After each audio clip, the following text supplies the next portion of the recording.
Geophysical Airborne Acquisition and Processing Group. My main role is really just organising the acquisition of data, QCing, archiving, pre-competitive data. I don't get a lot of time to do much science these days, but we are always trying, when we've got a spare hour, we'll try and slip some things in. So what I was going to talk about was sort of some of the recent surveys we've collected, what we're trying to do with those, how we're going to try and get them to people. And so that's going to go into what's called the ANVGL. I'll have a quick talk about that. It's Australian National Virtual Geophysical Laboratory,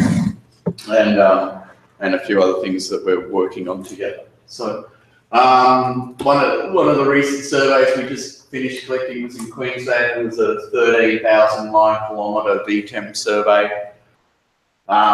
And as you can see, it goes around a bunch of historic geotem surveys from the 90s. that purple survey there was a $3 million survey in 1993 or 1995, when the geotem system was first brought out to Australia in the sort of mid-90s. And that was the beginning of airborne EM in Australia. In reality, it was a sort of a big thing, and they flew around. They did surveys everywhere. So one of the things we used when we were planning to do this vtem survey. And this vtem survey was done sponsored by the Queensland Mines Department. And the concept to do it is to evaluate. We're not out there hunting for anomalies. But what we're doing is we're evaluating the ground, the 2 kilometre space line, to allow explorers to work out where they can use technology effectively and where they can't. So what we're trying to say, we're going through here, we do this broad-spaced EM, and we say, all right, well, here we know we've got penetration, here we've got very thick cover, we're going to struggle with an airborne EM, maybe we can do some other ground electrical surveys, but at least we've got some conductivity depth maps, information which you can then do forward modelling, predicting on to see whether you can go and do other forms of exploration. So what we did do also was, rather than sort of refly all those areas that had already been flown, we went back and got some of that data, and I've been working on that in my spare time. On inverting it and creating conductance maps and conductivity depth images with the idea of integrating it into the recently flown vtem. So one of the things I'm sort of trying to push is adding value to historic data, part of my role, and that's where that links into what is the Australian National Virtual Geophysical Laboratory. And so yeah. So I just show you, I think that this is some common lines of vtem and tempers, and the geotem, where I've run some inversions, and I can't really read them. I'm pretty blind these days, so I can't. I think every second line is so the top one is like the vtem, and then the equivalent of the geotem, all the other way around. So what it showed was that we could actually get a fairly good correlation between the vtem and the geotem, so we could use the geotem instead of reflying those areas. What was interesting was, that data was collected in the 90s. It was archived, just the data. You couldn't find any information on it. About the loop, about the turn-offs, about time, even just finding the time windows was really, really hard. So I had to scour the internet and try and find annual reports, and was trying to draw, and I was like, oh yeah, that was done in 1995, that was the time windows, blah, blah, blah. Anyway, but once I got it and I got it working, I got really excited because I actually was involved in some of those early surveys in South Australia. And so I went and got the South Australian datasets off the South Australians, and lo and behold, all that was archived was the data. No windows or anything. Guess who archived it? Me. So I was swearing at myself, God, you think you're bloody, But it just shows back in the 90s, you weren't even thinking, because you used to just get these plots, and you'd have the flight line path, you'd have each one on a sepia plot, and you'd go. This is just time channel stuff. There was no CDIs or anything like this. You go, oh yeah, there's an anomaly there. And you go back to the flight line FID map, mark it on there.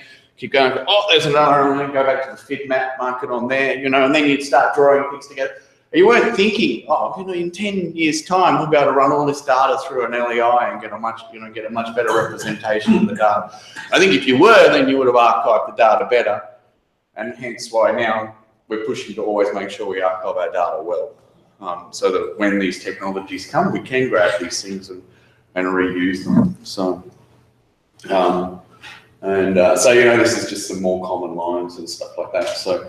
I've just thrown a bunch of slides together from different talks. So, so this is actually some of that vtem versus the geotem, Z and X. Oh, that's what might have been on all this different X and Z and then combined models as well. So, and so just talking about IP effects and all that sort of stuff. So this is a beautiful example of a sort of a one that's starting, and I mean, it is quite a common occurrence. You see this little sort of positive, and then it flips over to the negative and then decays out through the negative. That's one of the manifestations of these negative or IP effects. Very, very regular one.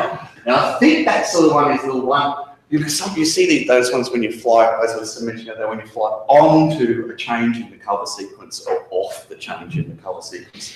And that's the style of That's the style of that IP effect that you see a lot, with that positive lobe and then going into the negative, or the positive early time and going into the negative. So, so as you said, as I was telling you, I'm into archiving data. It's my role, and so I mean, what I want to do is give value to people who have data, and so one of my projects that I'm involved in with other people in the room is the ANVGL, Australian National Virtual Geophysical Laboratory. And so people say, well, what's that? And what it's about is about people being able to use Geoscience Australia's archive data. So, you know, all the different data sets that we have, and you see 3 petabytes of data in our system. So, you know, and then allow those people to take that data, use high power computer and leading edge software, you know, in the cloud, but not having to tool up themselves, because if you want to tool up with the hardware to do these sorts of things and the software to do this, it's very, very expensive for smaller consultants or even small companies. You know, you're talking maybe if you want to get 150 CPUs to do some sort of cluster thing, you know, you're looking at 30 grand to buy, you know, 3 or 4 boxes with, you know, 24 or 48 CPUs or whatever you got in there. You've got hyperthread turned on. And also, you know, software is expensive too. So we have created this environment, you know, so this sort of thing. And, you know, we're just, at the moment it links to AWS, which is the Amazon Web Services, which I don't find very fast and I think is quite expensive to use. But what we're doing is we're actually trying to get it ported into Ragen, and that's Ragen there, which is the supercomputer at ANU. And if we do, and we've got a couple of beta testers, and at the moment, as we're getting it in, Matt here is a beta tester for me. If we do, we're actually going to be the first industry where non-academics are going to be allowed to use Ragen for work. You know, so if we can get industry onto it, so that'll be really good. You know, and then, you know, so that's just a waste, that slide. But so we've got at the moment, you know, we're working on the AMDL. We have eScript, which is a magnetic and gravity inversion routine, but it still needs a little bit of work. But what we're most proud of is we've got Ross Brody's AEM inversion codes up there, just this SDS at the moment, the station by station. And so the concept is, if you've got your own AEM data sets, or you actually go into our NCI or into our archives and you download or extract out a bit of AEM data, you're able to set them up. We've got templates at the moment set up. There's not a lot of user friendliness in sort of adjusting those templates, but that's something we're working on. And you can, you know, send it off to the supercomputer and it'll do all your computing for you and give you back your model, all your models. So that's that is sort of a way that people can use historic data or use their modern data, use open file data to get it there. And, you know, and these are a few of the different sorts of other software that we're trying to think on them. So I've been trying to convince John to let me get his 3D inversions on there, but he won't. So, but and then that then leads straight into something that was brought up this morning by Doug, and that's about maybe doing some script sharing. GA, I only started at GA 18 months ago, and you know I've collected a lot of AEM, since the mid-90s.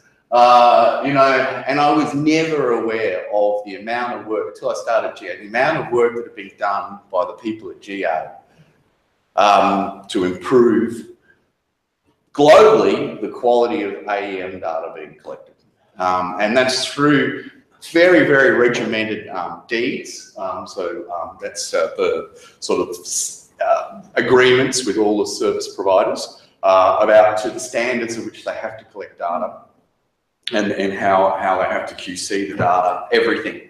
And as a consequence of those deeds, and GA got a very good understanding of all the systems, and they made the contractors improve their systems. And a really simple example is just the way they got Tempest to really, really get a much better understanding of where their bird was. Now, a lot of that work was done by Ross Brody, just continually pushing them, getting a much better understanding of their primary field or reduction of primary field.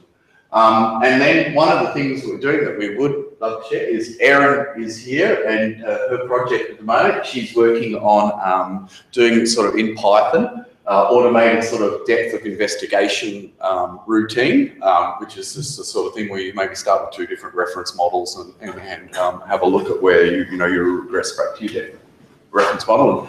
And Erin's quite happy that when that code gets up, and that it'll be a shared code, so that's good. And the one that I'm really excited, which is just starting soon, is she's building Python scripts to allow you to build reference models for your AEM models. So you've got some sort of constraint, whether that be on borehole or if you've done a resistivity survey, you can get that, and it'll feed that into the data format that you can use in Ross's codes to actually have constrained, or at least what Doug referred to as a hot start model.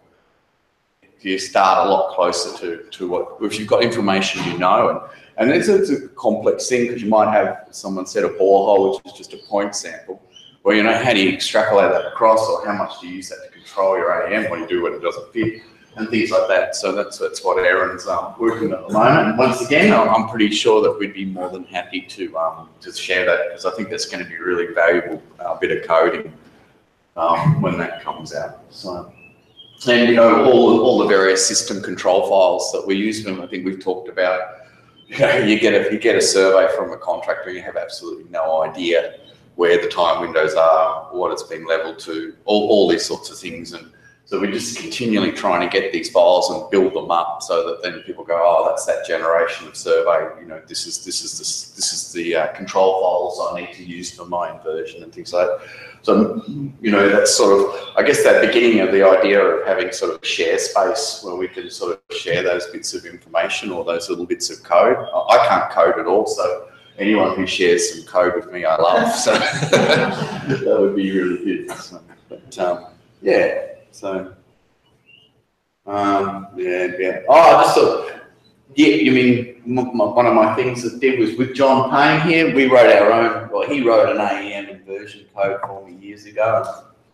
I just thought I'd let you see how well it works. So, this was sort of the interface to the inversion, it was all running line by line sort of mode, and we had it all in Access databases. You had full control of all your aspects of your inversion, even down to one of the things back then we used to move the location of the ramp because to try and get the early times to match better, and you could do all sorts of different things with the inversion. And then we developed, another friend of mine wrote some software that did sort of semi-automated interpretation software over all the lines, and then you could build up your 3-dimensional surfaces and things like that. And so I just thought I'd show an example I think I have to push something in sort of run. So I'll just, I don't know what happened there. But as you can see, that the vectors should be down, and it normally works really well. It must be when I copied the, I just grabbed the slides. But what you can actually see is that, you know, from the interpretation of the AEM, you got that, and the drill holes actually come in, and they actually, where the green is the top of Carboniferous unit in the Gawler Craton. Very, very good conductivity. Wallaroo? Yeah, it might be the Wallaroo group, yeah. And so actually, when you have the motor lane, the EM just did a superb job of picking the top of the conductor, of course, so that was the bottom of the reds, and then, you know, the basement was really well interpreted, and you can see where the drill holes are, and that's exactly where they went into basement. So that was, and then, you know, and then this is some work John and I did with using AEM inversions for Beverley. And so you can see we're picking the basement. Beverley's a paleo-channel uranium deposit, so we're mapping out the paleo channel, and so there you can see it there. And so that was working really well. So, and then I actually used it to define parcels of sand, so that you could get some ideas. So, you know, not only sort of getting your paleo topography, but then sort of trying to work out what your parcels of sand were for your so you could target your host environment. And then, you know, there's some sort of, we were trying other electrical techniques. That was the discovery of 4 mile. So that's some data over 4 mile when we discovered 4 mile there. And, so, you know, just comparisons of EM and IP, so you can get some good out of that. And, so what are we looking at? we're looking at models of the IP and of the EM. So two lines where it was each so the resistivity model from IP and a resistivity model. So you're doing that IP is from the airborne? No, it was ground based. So it's just purely a comparison of ground based IP. So the resistivity component is the ground based data, and with some airborne. I don't know why. Oh, I see. I don't know why I've got both of them twice. I must have run them with different parameters. And it's just, so just to show you how you can get it out of each other. But I do have, and then because I do have areas where I have heaps of coincident IP and EM data. This is in Serbia, and so you can see you get good correlation there. But just after seeing some stuff today with the, you know, with looking at how you could extract that early time component of the IP data, the EM component for your data, I was thinking, well, maybe I can improve some of these models, because I do actually have, I don't know how many, 10 years of full-time series IP data. So, you know, I just thought I'd let you see. I was trying to find some negative, here we go. I was trying to find examples of negative, is it just open? Oh, there it is.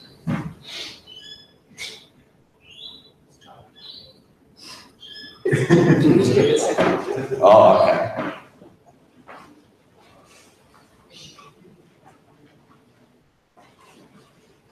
Mm-hmm.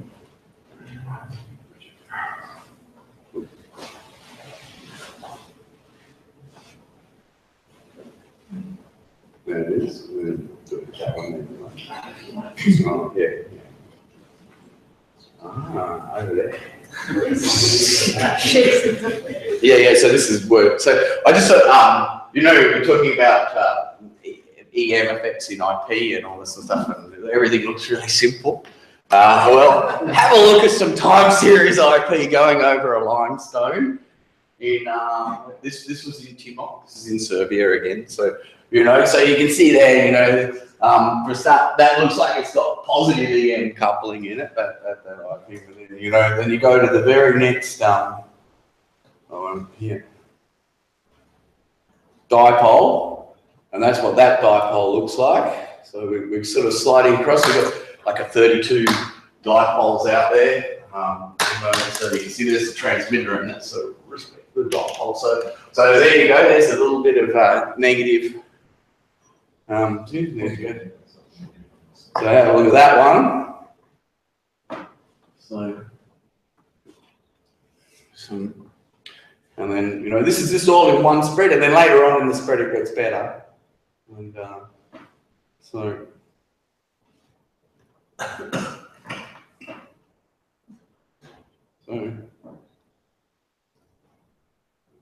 Okay, so you got negative EMs on virtually everyone. So where was the positive one? Oh, I thought the first one was like it might have had positive coupling.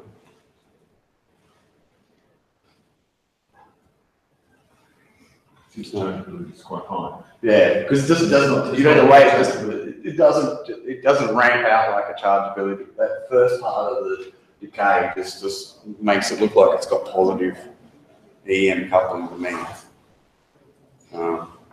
But anyway, I just thought, if you wanted to see full-time series IP and you want to start thinking about extracting the EM component of IP, I have 10 years of full-time series IP data over deposits, Carrapateena, Prominent Hill, in Isa, in many, many areas that we could go back and look at extracting the EM component if it's there, and comparing that to in areas where we might have airborne EM as well. So I guess I just have lots of potential data that could be used for these projects. So I was just flicking through sort of some of the effects you can see. So and this is John's full-time series processing software, which is pretty nifty. But yeah, so I was just, I guess, gave a bit of an overview of what I'm doing at GA, and hopefully you can all, we'll get the RAGE and ANVGL working for the AEM inversions to give people access to running AEM inversions over that. We'll have the constraining code or the reference modeling code done in a few months' time, and you'll be able to use that. I think that'll be a good step forward, rather than just putting in blind, models or things like that. And just the importance of archiving data correctly, and just thinking that in the future there's going to be new technologies or advancements in technologies, and it's really, really important that we preserve our data in such a way that's easy to retrieve and use, and learn a valuable lesson that I didn't archive the data properly. So, have you started to settle on like a standard metadata form, or is that something that is still evolving? Oh well, within Australia, of course, we use the ASCII GDF2 format, which is an ASCII code 4-file format. Well, one's the DAT file, and one's the header file, and then in that is supposed to be a descriptor file that is supposed to store all that information. Yeah. Oh, you mean personally? I'm not into 4 files because in the end, everyone just ends up with the DAT file, and the other 3 files get lost. Yeah, there is a bit of a talk that we'll try and fix that sort of standard thing, and I guess then people talking about net CDFs and yeah. So Yvette's heavily involved in porting all our data to net CDF with relevant metadata. What is net CDF? It's not a data format. It's a data format. It's accessible. Yeah, it's a data format that's supposed to be allows machine readable.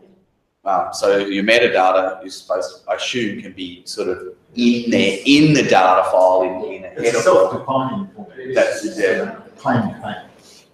That's right. And so yeah, it's a real array sort of format as well. So if something's common to a line or to a station, then there's all these easy ways to find it. And so it's actually very easy to find where lines cross over and all that. Which is all so it's got some sort of array thing. And that's coming kind of like the back of the standard.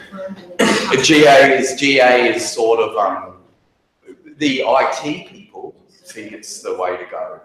So they're telling us. Hydrology is becoming one of the standards. So it's becoming preferred file format for, let's say, a evolution time series and grids of climate data. All of that is now stored in NCDS just because of its self-documenting, and the metadata is inherent to your data. And but once again, it's not standard because they're on NetCDF4 now, and you know, and you know, can't read NetCDF3 and things like this. You know, NetCDF5. Yeah. With the geophysical virtual laboratory, how easy is that for scientists to pick up and use, or is it better to do training on it, or just so we don't use it here, for example? Here is that, you know, hopefully people would be able to just be able to log in. There'll be scripts or control files written for various things you want to do, and you just click the application you want to do. But, you know, I've been trying to do that. I've been trying to write the control files, and then, you know, you get, especially like Skytown, you know, every single bloody survey they've changed the windows. You know, halfway through the survey they'll change the windows on you, you know. So it makes it really hard to sort of have a generic bunch of, and so then I've been trying now to get them to give me more control for the user to go in and change things, but that's not that easy because of the way that the virtual laboratory was written. So now they're talking about rewriting it. Is anybody looking at something like Jupyter Hub? Have you heard of Jupyter Hub? I've heard of Jupyter, yeah, because you had it up on the screen yesterday. Jupyter Hub is actually what Microsoft is using, and it's also an open source package by the Jupyter project. But Jupyter Hub is what actually then spins up a single notebook for you. So you have like a big supercomputer infrastructure, but then you want to just give somebody a little bit of compute space with an interactive notebook. And so that's one way that's being done. UBC just did a big installation that students now have access to. So getting back to standards and Australian, how does ESF format fit in with GDF format? That was the one that was developed for electromagnetic data and ground-based IP data and all that sort of ground-based EM data. Well, you know, I don't see it as much. It's not that different a format in reality to the GDF. Does it conform to GDF standard? No. So that's it's just an awful can of worms to get into, but it does have to be a whole storage of data and stuff like that. John, half our data doesn't conform to ACG GDF2 format anyway. Well, it doesn't because it's not allowed to be over 8 characters. So, you know. Going back to the early days of GDF, we lodged some data which was GeoSci.xyz format for IP, which has everything you want. I know. They rejected it because it wasn't GDF. And at that stage, GDF was hard to write. So we just gave them resistivity and chargeability and nothing else. That's right, which is worse. That's That's it, and that's worse. So you've lost all your time information, so you can't go back. You can't look at the decays.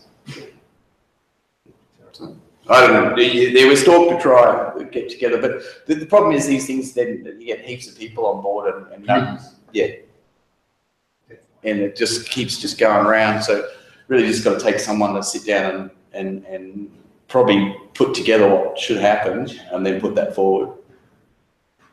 So, no. You won't be our champion. I'll do that in my spare time. You don't get a choice in that.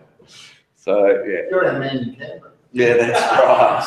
So, yeah. Anyway, no, I was just sort of trying to give you a quick overview, not so sciencey, but a bit of fun. So there you go.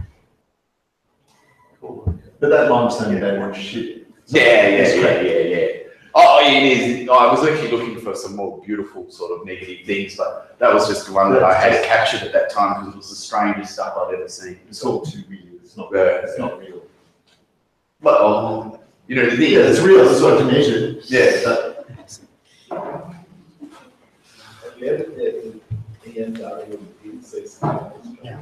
Oh, IP that one, yeah.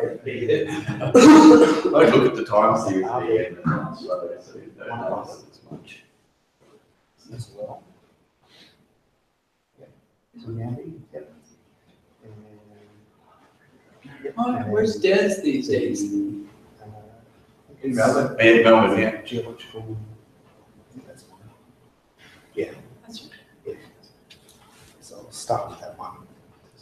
And is there a pointer? Is that a pointer? Yeah, so, So the, well, this one, I'll flip your slides, and then this is. oh, that's the pointer. Okay. Yeah. Awesome. Great. The reason I leapt up was because I think there's a lot of similarities between my talk and Dave's, and some of the areas that he talked about earlier are also part of this talk, which is really, really good. So this is more of an opportunity than a case study for reasons that will become apparent. Basically, my name's Laz, and I'm a geoscientist with the Geological Survey of South Australia, and part of my role involves helping out with collaborations with either other agencies or other entities. And we recently had a collaboration with GeoIntrepid Consulting, which is the company that make the Intrepid geophysical software. And they recently developed 2.5D AEM inversion codes, which they run through their GeoModeler 3D software package.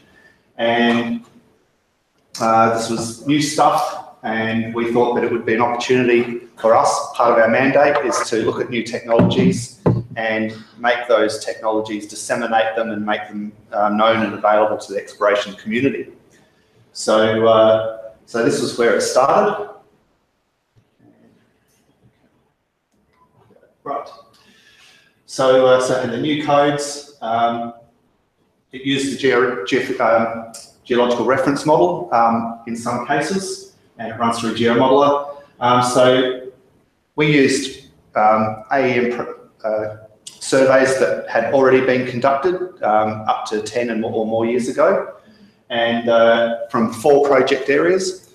Those project areas coincided with areas that the Geological Survey was currently working in. So the idea was that we had geologists and geoscientists working in different parts of the state.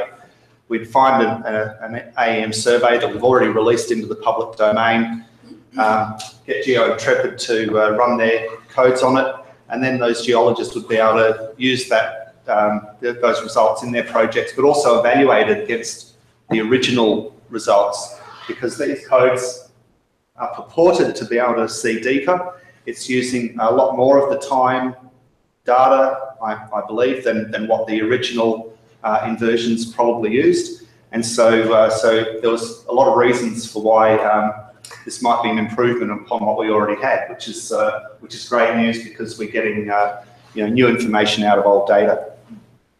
So that thing there's the report book. So so GeoIntrepid did the inversions. Their deliverable to us was the results of the inversions, a report outlining what they did and how they did it. Obviously the data's available, it's already in the public domain.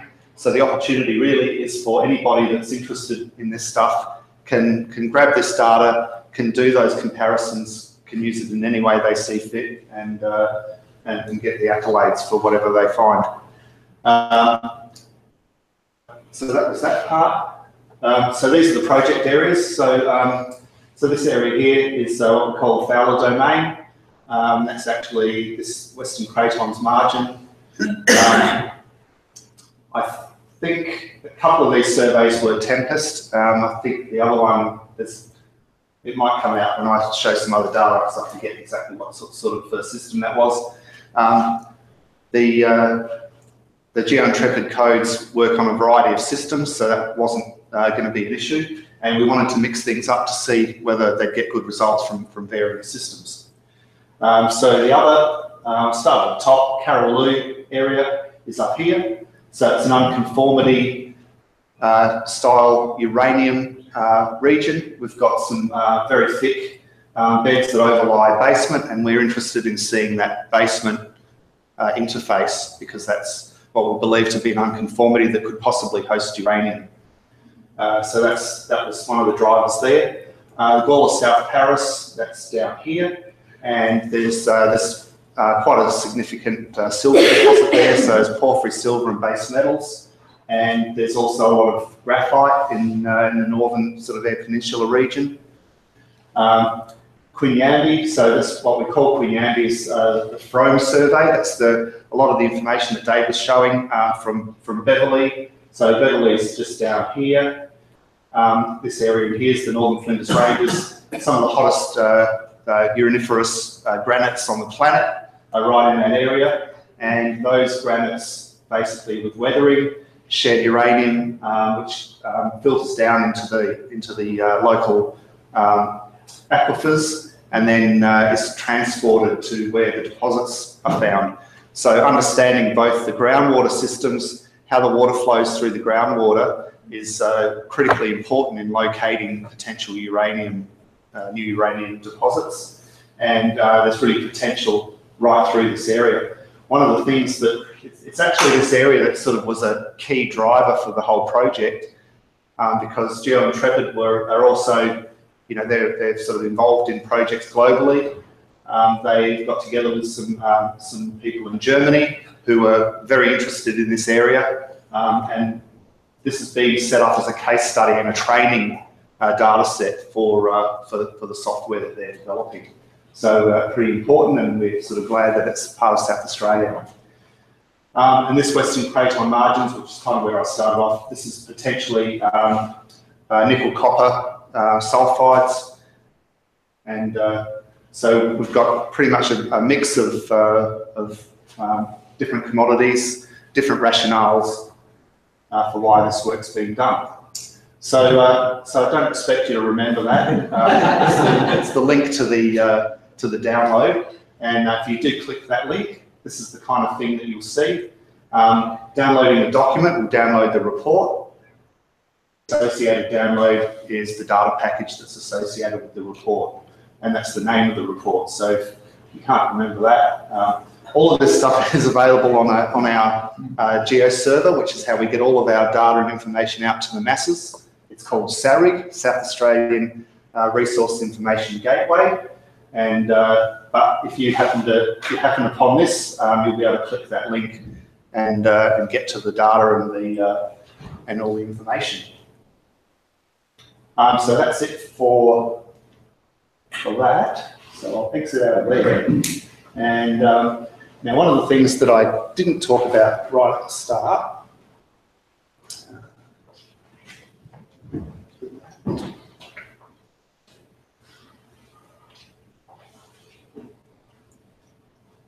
was that during the processing of that Frome data, they had a lot of issues with what they thought was noise. And GA had previously done, I guess 1D layered earth inversions on that data, and those sections that came out of that, they're about 20 k's apart, these lines, so it's pretty broad sort of space data. Now, there was no issues that I'm aware of that were encountered during those 1D inversions, but when Intrepid started doing the 2.5D, they encountered issues that they thought were related to noise. Eventually, we ended up getting into contact with the original supplier, which was Fugro at the time, but then became CGG. And we wanted to get the original raw stream data from them to see if we could reprocess that data to sort of eventually end up with a better product. Now, what happened was that we sort of went into negotiations with the contractor, which ended well because we ended up getting access to the data, but not really in time. Intrepid couldn't wait forever for that to happen. So eventually they found out that they could do a bit of a workaround by upscaling the Z component, actually gave them something that they could work with. So we ended up, so when you read that report, the report will actually talk about the problems that they had. However, after the report was written, they were able to run their inversions. They gave us the data, which is now being distributed, and the introduction to the report, which I wrote, kind of just they were able to get this workaround. So these are the, or some of the lines from, I think from that Frome area. they believe that they're actually seeing, so part of this area is Lake Frome, it's a salt lake, it's very conductive. They believe that they can actually see something underneath that conductive layer, which is I guess, is very promising, because previous to that, once you hit that conductor, there was nothing to see underneath it. They're the kind of things that that we, as a disseminator of the data, would really like to sort of see people investigate further and give us some information about whether they believe it. The process has merit, and basically just the whole idea of peer review. So is all this done with essentially stochastic modeling? I believe so, yes. So the geomodeler process, there's a starting model. They perturb that model and arrive at a fit. Now, I don't know whether it totally honours that or uses a combination of that with something else. So from what I knew when they were doing that, it was based on the old serial codes. The ARCS codes, isn't it? Is that Jovan? Jovan modifying ARCS codes. But it's ARCS codes, it's this year. But then, so that's a layered model code. 2.5D though. Which is just Arjuna. Yeah. That was my understanding. That's what they were Upscaling the Z component. Mm-hmm. What do you mean by that? So, okay, so there's an X component and a Z component. I think it's basically when they're capturing the data. So the numbers, and there's something to do with is it parallax? It could potentially be possible parallax issues. By upscaling the Z component, they were able to get around what might be parallax issues on the actual platform. But I'd be talking, I'm way out of my depth there to know exactly what that is all about. Because it is it was an X and Z joint conversion, and probably the issue is probably that they didn't know their moments exactly right. So I would say the upscaling is to do with a moment issue. The issue with a tempest is because it's a fixed wing, not knowing the geometry, the way they process the primary field subtraction is if you don't actually account for where that geometry is, you will never get this X and the Z to fit. And I don't know, we'll have to look into that, but if they haven't accounted for inverting from the geometry, that's where the issues are. That's where you'll never get a match between the X and the Z component. And so when you say upscaling the Z component, what does that actually mean that you do? I think they're just By 15%. So they basically just scaling. So they just rescale the whole thing. Yeah, I don't think Fugro would be very No. They knew about it. I thought back in this day, they actually sort of admit that they didn't actually have the bird line exactly right. But you Back in can 2008. You can fit that data, the from data, you can fit Yeah. with universal geometry. You can. So CGG were part of. So when we approached CGG, first thing they said was, "We're happy to help you. We'd like to be involved in that process if you're re-looking at the raw stream data." And through that dialogue, they basically came to a point where they admitted there was something wrong with the data, and that I think that kind of helped the process, because we now have the data, and we probably look at maybe a project down the track of actually trying to sort of rework that data so that no upscaling is required. But that's a project for another time when we've got some funding to put behind it. I was looking for. So, is there a page down? Was it just return? No. It should actually give you the ones.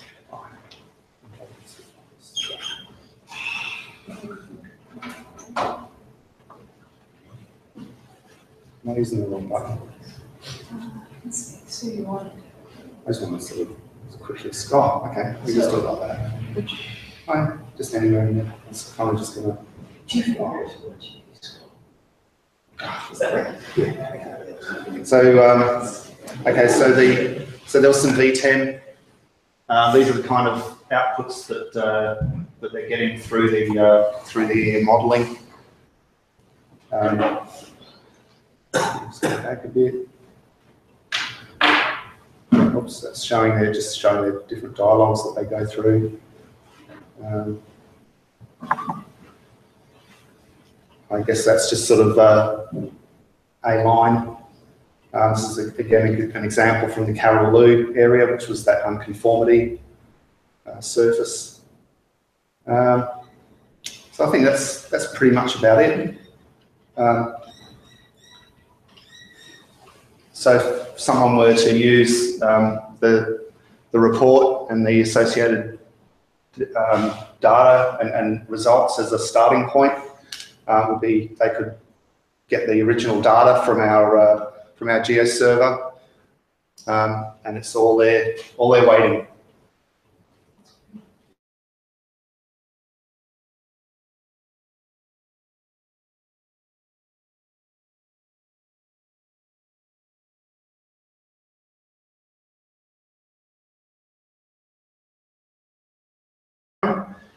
They flew, they were supposed to fly 2 lines, eventually flew 3 lines across that unconformity region. And, but I think the Karraloo lines didn't exhibit quite the same issues as the Frome. So that made it into this report, whereas the Frome data didn't. There's some more 2.5D profiles. That's it.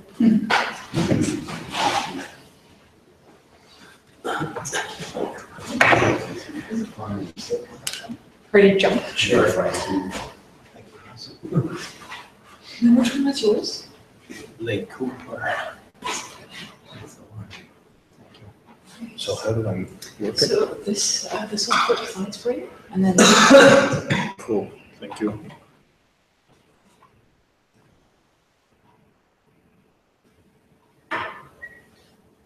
Okay, thanks. I'm Sam. I also work for GeoSci.xyz Australia lately. I used to work for CSIRO, and I've been involved with airborne EM for some time. Jim McNay was my supervisor, so I've been looking originally at frequency domain data, but lately I sort of take care of parts of the AEM side of things at GA. So what I'm going to talk to you is about 2 things. Currently a big program that we're having and that is starting to fly us today. I was just on the phone with Ross Brody and them, so this will be the biggest airborne EM survey. It's over 1 million square kilometers. That's the area. It's been flown with a Tempest system and started to fly. The crew is mobilized to Alice Springs today. So it's that area, it's massive. And it's part of a program where the OSLAMP, which they've talked about today, is called Explore for the Future, and it's about pre-competitive data. This is the coverage we will have. It's a 4-year program, and this is our first block. It's broad scale, 20 kilometers, but we have a sounding every 8 meters with the airborne EM, so pretty interesting. Okay, so that's where we're now.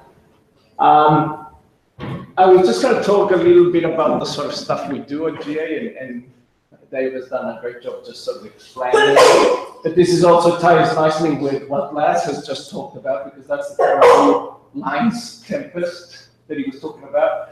So everything here is a project we did whilst I was in CSIRO about adding value to historical data sets. What is interesting is some of these data sets were flown for mineral exploration, and we took it to construct a regional hydrogeology model to try and assist with it, right? So it's actually really interesting, I thought, because it's using mineral exploration data for environmental purposes. In Australia, there's sort of a tacit agreement that after 5 years you have to surrender your data if you're a mineral exploration company to the States. That's archived, and then that becomes public, right?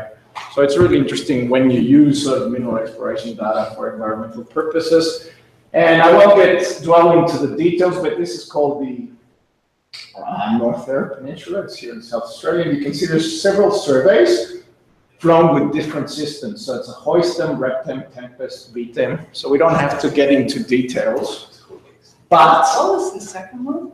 Reptem? Yeah. Okay, that's a local. It's still, it's XTEM now. Hoistem, Reptem, and XTEM. Yes. Those are two local by Greenboy that were developed. Okay. And that leads me to this.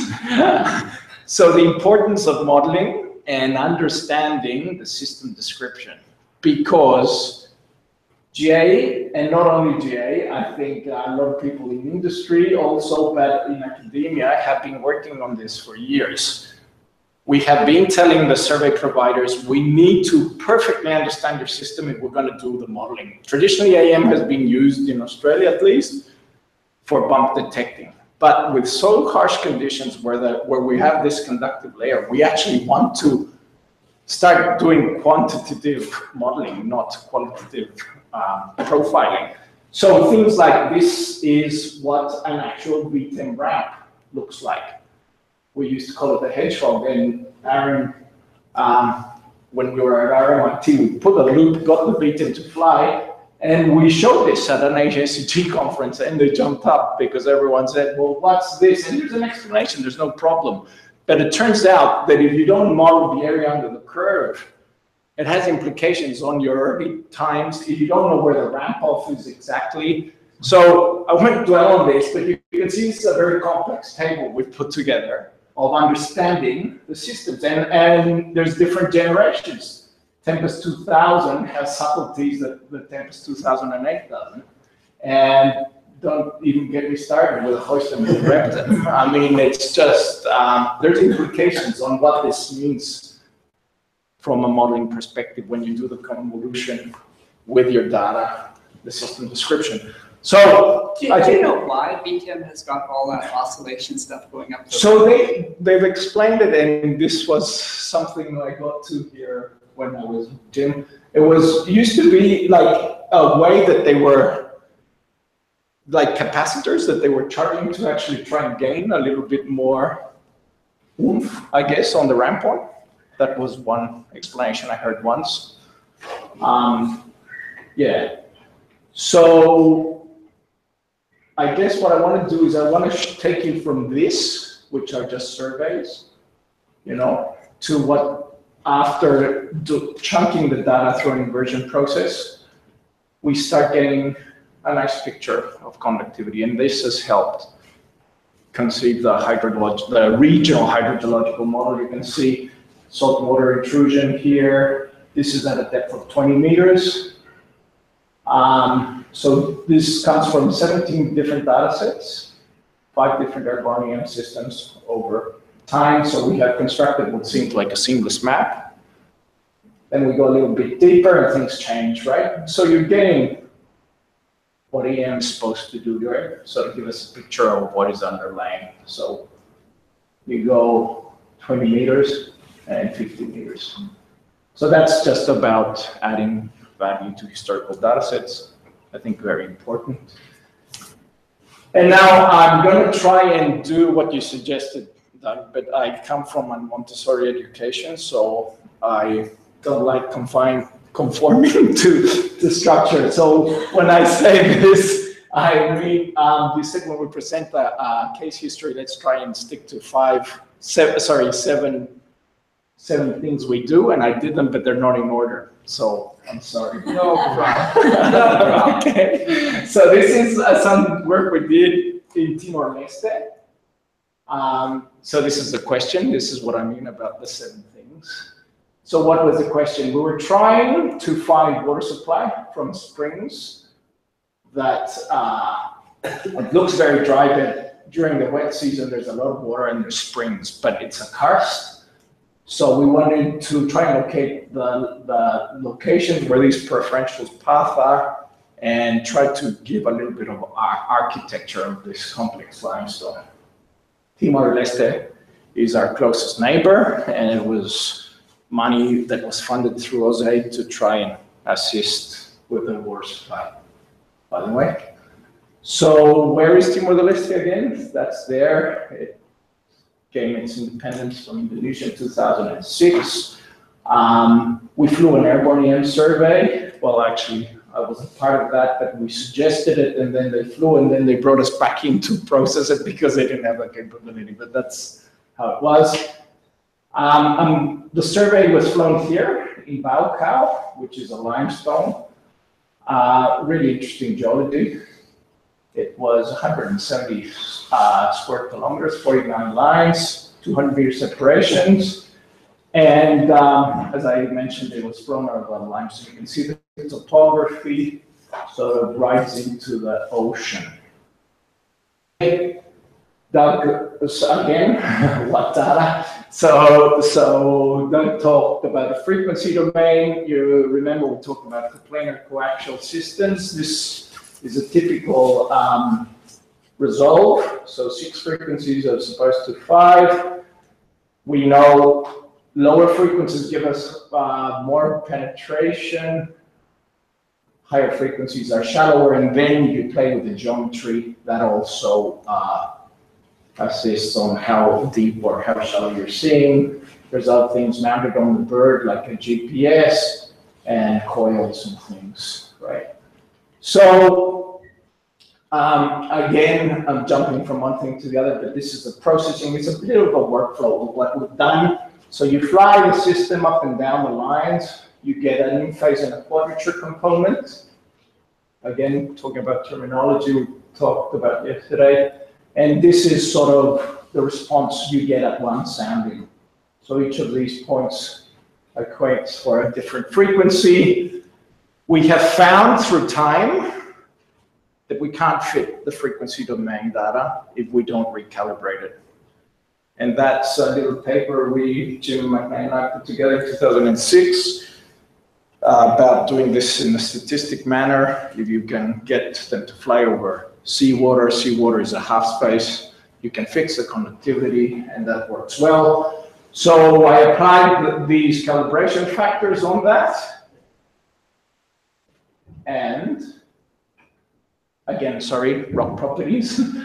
Say this as my Montessori not being ordered, but as you know, this is a similar table of what was presented. We have sort of resistive rocks, conductive rocks, and this is what is going to allow us to make the translation to lithology or to interpretation, right? Okay, so now I'm moving into the processing side of the case history. This is a deterministic inversion. And you can see pretty nicely, that's a line of data, right? You can see the topography is quite high and then it drops. And there's two very distinct, let's say, phases or sort of rock or geologies, right? What we call a resistive limestone, and underlying it's what we call the conductive clay. And that is the line, just so we have a geographic location of it. Up here, we plotted the residual, right? It's very important. I hear again and again of how we talk about comparisons between inversions. And comparing pretty plots is a good exercise, but we have to talk about how well the data is fitting at the very least, right? So it's good to do a comparison, but we have to have something a little bit more tangible to do the comparison. Come on. Okay, so I'm gonna now go into a deterministic inversion because I had the opportunity to work with my colleagues from USGS, this is Bert Measley specifically, and we did a stochastic and MCMC on this. And as I can see, I can show you this is actually was run with a UBC code, a 25 layer, then Ian Flow, which is an industry standard. This is the GA lateral inversion, 7 layer, 21 layer. Inversions, you know, produce different choices. They're all models. Some are valid, some are less valid. But which one is right? It's sometimes very hard to determine that, right? So it's sometimes also difficult to find an optimal inversion parameters for an entire survey, specifically with frequency domain, we found. So I'll talk a little bit about what this runs. I won't get into the detail because this is still part of my processing slide. But basically, optimization and sampling are sort of the flip side of the same coin. They have a very similar process. I guess one finds the best fitting model, and that's on the deterministic side. And on a Bayesian, we sort of explore a wide space of forward models. And what this is doing is just the rate is producing different conductivity models. And as we go, we're creating a density plot. As you can see, the more it hits, we're getting a darker line. And then sort of we create a distribution. Yes, so that's what we've done. And I won't get into much more detail. There's papers written about that. But basically, what you do is you can construct a section. That's one of those sections of that survey. And what I've done here is I've picked two individual soundings at different locations. So you can have a feel of how we assess depth to basement, for instance, what you were saying. We get a distribution, and you can see here at a depth of minus 40 meters here, so we have a bigger credibility of, there's more forwards that are suggesting we can fit the data and that there's a disruption there. Here, it's a little bit different. So we can sort of, I guess, statistically, after exploring a wide range of soundings, start to, I guess, add confidence to our interpretations to make sense. So what I'm showing you here is a stitched model, 1D. It's constructed over hundreds of thousand samples. So we've explored each chain with 100,000 samples. And this is over 500 locations. So this picture was built with 50 million models. And we can do that through the NCI and our computational power there, right? So optimally, we want to go from conductivity, that can be a concept that is quite abstract, to something that is more useful to our hydrogeologists or our geologists, and that is going to a lithology. So basically here what we have done is we get our histogram from here, you can see, and we have done 4 cutoffs, what we call phases. So we've said any resistivity over 1,000 meters is what we will call a very resistive limestone, an intermediate limestone, intermediate clay, and a conductive clay, similar to what you showed this morning. And we sort of overlap that histogram on our, what we call our 4 phases. And so this is a little bit of the same, you plot your histogram. And we have a distribution of resistivities, right, at 40 meters, and you can do that at every different depth. So what you end up with is a probability cross-section for any lithology given. So you can see yellow is quite probable, so that's same section, of the material being a conductive clay, for instance. So you can see it's there. Or being an intermediate clay, or an intermediate limestone, you can call it whatever. So this section is an indicator from 1 to 4, which lithology is most probable you will have at each location, right? So I think that's pretty nifty. And this is the same exercise now, looking at a plan view, so you can see at 10 depths, 10 meter depth, what is the probability of having a resistive limestone, 20, 30, 40, so you can see your probability decreases of having a limestone as you go deeper. And this one is a probability of a conductive clay. So again, I mean, interpretation states. So that's sort of the same, but now on a plan view as opposed to section. And just to the synthesis, I guess, this is at 0, 30, 45, and 60 meter depth, a composite of those 4 lithologies, let's say, right? A few more slides, just very quickly, because this, what we did is, okay, we've defined the architecture, but what they wanted was water, right? So it's very nice to go as a geophysicist and say, yes, this is the architecture. People say, where are the water? And the reality is we didn't find it. And I'm going to show you, because we used, I think it's important also to show where things go wrong, so we can all learn from this. And this, we did surface NMR, which is very promising, and you talked about surface NMR of trying to determine where the water content is. So what I've got here is a map of thickness, right? So the darker spots is places where the limestone is thicker, and we decided after this interpretation to put SNMR soundings here.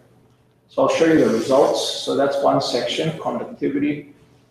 We were targeting these valleys, thinking, okay, that's a clay. Those are natural, what we thought were natural paths. And then these are the results from our 5 sites. The reality is we were finding some places had up to 30% free water. That was really promising. One of our geophysicists erroneously said, I can see water there, there's 30%. You should never say that when you're doing a survey. But we were really sort of excited. This was like great news, we thought. Then, and that's the other line, we couldn't find the water. And my last slide explains that, but this is sort of part of the summary. I guess the whole thought process was of why we went through a stochastic was, okay, let's try to reject unrealistic models, but let's explore the model space without focusing on one particular model, right? We mapped very successfully. We got corroboration of that from the drilling, very successful placement of the limestone. So the architecture is really well imaged with the AM. It helped us determine where we thought the SNMR lines should go. And we found groundwater of 10 to 30% porosity, but it's not where we expected it. And we think one explanation is your SNMR loop is 100 by 100 meter loop, right? Fractured environment. And we're sinking a hole which is 10 centimeters into that. All the water can be concentrated in these conduits. So we weren't answering the question with the right technique, I guess. So, I mean, we know these areas there is water there, we know, but it's just we're not the footprint of the SNMR is way too large for the purpose. And I think that's it. Thank you. How deep was that water? About 80 meters. 80. Yes, so that's sort of why we thought we needed 100 meter loop for SNMR. It's not noisy at all, so we had a good signal noise ratio. Mm-hmm. But you've got a lot of cars tunneling through there, right? So the conductivity variation again is quite large through there. Is that going to cause a problem with the SNMR? Yeah. I don't know though, to be honest. I mean, potentially what we were trying to determine is the free water, and I'm not sort of an expert on the SNMR. Aaron was running that site, but yeah, it was unsuccessful, unfortunately. Yeah. So yeah, logical question: if that didn't work, what is the most promising tool to find that works? So this is something they've asked me, and help me respond, but I would say now in those areas, try and do ERT. ERT? Call me. That's a suggestion, I don't know. I mean, we're talking about ERT for tunnels. Some of those are tunnels, are voids, but they're saturated voids, so I don't know. Do you have a suggestion then? What other technique could you use to pin karsts? GPR would be very hard there. The limestone is cut our feet. It's just so sharp. Yeah. I don't know. Because the So limestone is resistant, right? very resistant. Yeah, Yep. so, in that sense, GPR, you might be able to get down, Sure. get down 80 meters, I don't know. I don't think so. pushing it. Yeah. So your hope is that the voids that are filled with water would probably have a slight. Now there's an assumption that there I could be wrong, because that's where we need a hydrogeologist. It's probably sort of our initial assumption was that the clay layers were acting as an aquitard, trapping the water at surface, but it's probably not right. It's probably actually sinking in below the clay layer. I don't know. It's it's a harder problem than we originally thought, I guess. Yeah. That's it. Yeah.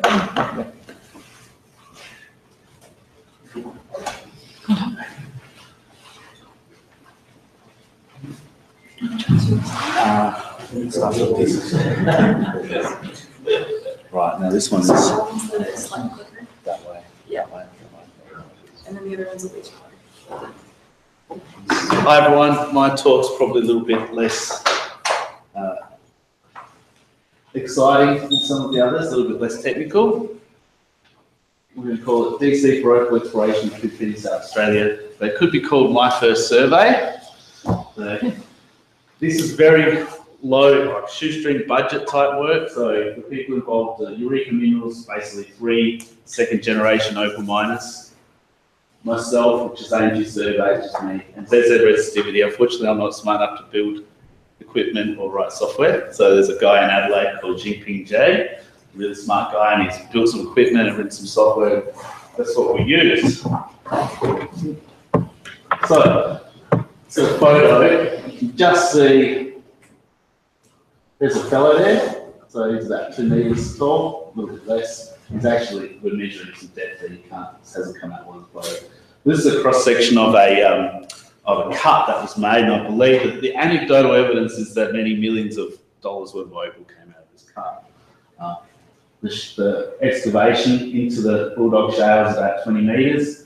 You can see here, the opal is mined from the Bulldog Shale. And this is quite important, this text we've got here, because of the miners use, it gives us a bit of insight into what we're looking for. So they find opal in Bulldog Shale, which some of you will know if you're familiar with Australia. It's a very conductive unit, but the Bulldog Shale is known locally as a sandstone, and good sandstone hosts opal along the near structures, or what they call slips, and that's replacement of biofeatures like shells and burrows.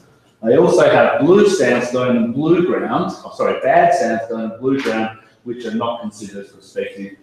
The bad sandstone being this area where you can see it's still quite weathered.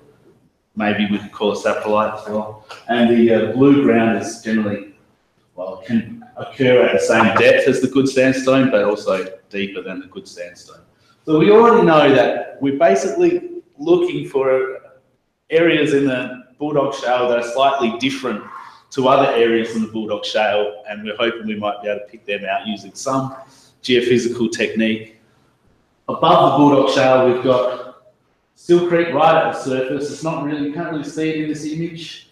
And we've got the Russo beds. They call the Still Creek the Green Death, basically because it destroys their machines. And the Russo beds they call the biscuit, because this stuff breaks up into sort of biscuit-shaped pieces when you're picking it up. Just another bit of a photo, so this gives you an idea of some of the things that you see in the Bulldog Shale. I guess one thing that I did put on that last slide, it's good here because it's very flat, so they don't have any topography, and the layering is more or less horizontal. You can see we've got various features that aren't necessarily horizontal, and I think they try to exploit some of those features when they're exploring for opal, but more or less horizontal layering. That way, I don't know. So background is a close-up picture of the Bulldog Shale with that horizontal layering. Physical properties involved. We don't really know them, to be honest, don't really know. But we can say that siltcrete is high resistivity, also beds are low resistivity, and the Bulldog Shale is a very low resistivity. Opal bearing structures, well, I mean, are they big enough for us to see, to resolve without surveying? I don't know. And what do they look like? I don't know either. So we thought, what do we do? What sort of surveys do we do? We had quite a bit of discussion early on. Do we do an EM survey? Do we do a DC resistivity survey? A lot of it came down to budget, but also the fact that I guess that we're looking for resistors rather than conductors. So we went for a DC resistivity survey. We use this instrument here. It's called a ZZ resistivity flash res 64. It's a little bit different to some of the other systems in the sense that you put all the electrodes out at once and you more or less measure a full waveform. I'll show you that in a minute. Up there, the claims at Cooperpedia are either 50 metres by 100 metres or 100 metres by 200 metres. We've got two 100 metre by 200 metre claims there. And all the lines are DC resistivity lines that we did. The black dots are actually sharp, so it's quite lucky. We could go down and have a look at what was underground. Approximately, this is approximate numbers now, approximately 25 lines in 10 days. Probably do a few more than that. We'll run various things. And we tried to do different arrays. While we got the electrodes out, we thought, well, let's not, just take one set of data. So we did the ZZ array, which is the full waveform type process, and the dipole as well. You want to know what second generation open miners look like? There's Peter and George Licoresis, and there was only 3 of us doing all the work. So some days we got a bit tired, some days we could do 4 lines, some days we got a bit tired. Some days Peter decided he didn't want to come out of the world. Sorry, George decided he didn't want to come out of the world. So data and processing. The data were processed and inverted on the software created by Xingping for his ZZ resistivity flash res 64. Basically, the inversion results were plotted as sections, put the sections into 2D and 3D, and came up with a colour scale together with the guys that they thought was the most intuitive for them. It's almost logarithmic, not quite. This is now a single reading. I just grabbed a random reading from the output from the machine just to put in this presentation. The gaps are where, on this reading, the current input was. Now, I'll ask some comments on this picture later. If you can just sort of look at it, make up your own mind, and we can talk about it a little bit later, whether it's equal or not. So here we've got the different inversions that we've done. So at the top, this is straight dipole inversion using ZZ resistivity software. In the middle, we've combined the 2 data sets and ran them together. On the bottom is just the ZZ resistivity array. I'm not sure that the equipment's working properly, especially for the dipole. I don't know what this feature is. I'm not sure that's real. And in the end, we use just the ZZ resistivity array inversions because those 2 black lines are shafts that you might have seen on the plot plan before. Yes? Do you have an idea about the error? About the error? The error. You can ask that. If I grab my computer, I could pull out each inversion and say, okay, the RMS on this one is this, and the RMS on that one's that. I can't tell you today, sorry. So the fact that, you could plot these shards and where they're supposed to be, and you could sort of mash that up with the inversion result, I thought I like that one better than the other 2, where if you trace these up, particularly up to the dipole, they don't really seem to plot properly. Anyway, this is just an interpretation now. So the idea was that we could find features they could specifically target, and that would be open. Okay, now that's maybe a little bit down the track, but we were able to show that the top siltcrete, the Russell bed transition zone, and then the very low resistivity material is all Bulldog Shale. And we can see that we've got enough variation in there to maybe start working towards our good, bad, and blue ground. And very important, actually, two things here. The sill creek, right? So even without knowing anything about the sandstone, knowing about the sill creek is important because do you actually, for example, here where the sill creek's really thick, would you even try and start trying to mine there? I mean, you probably just wreck a bunch of equipment trying to get through that sill creek. You might need to find another way through.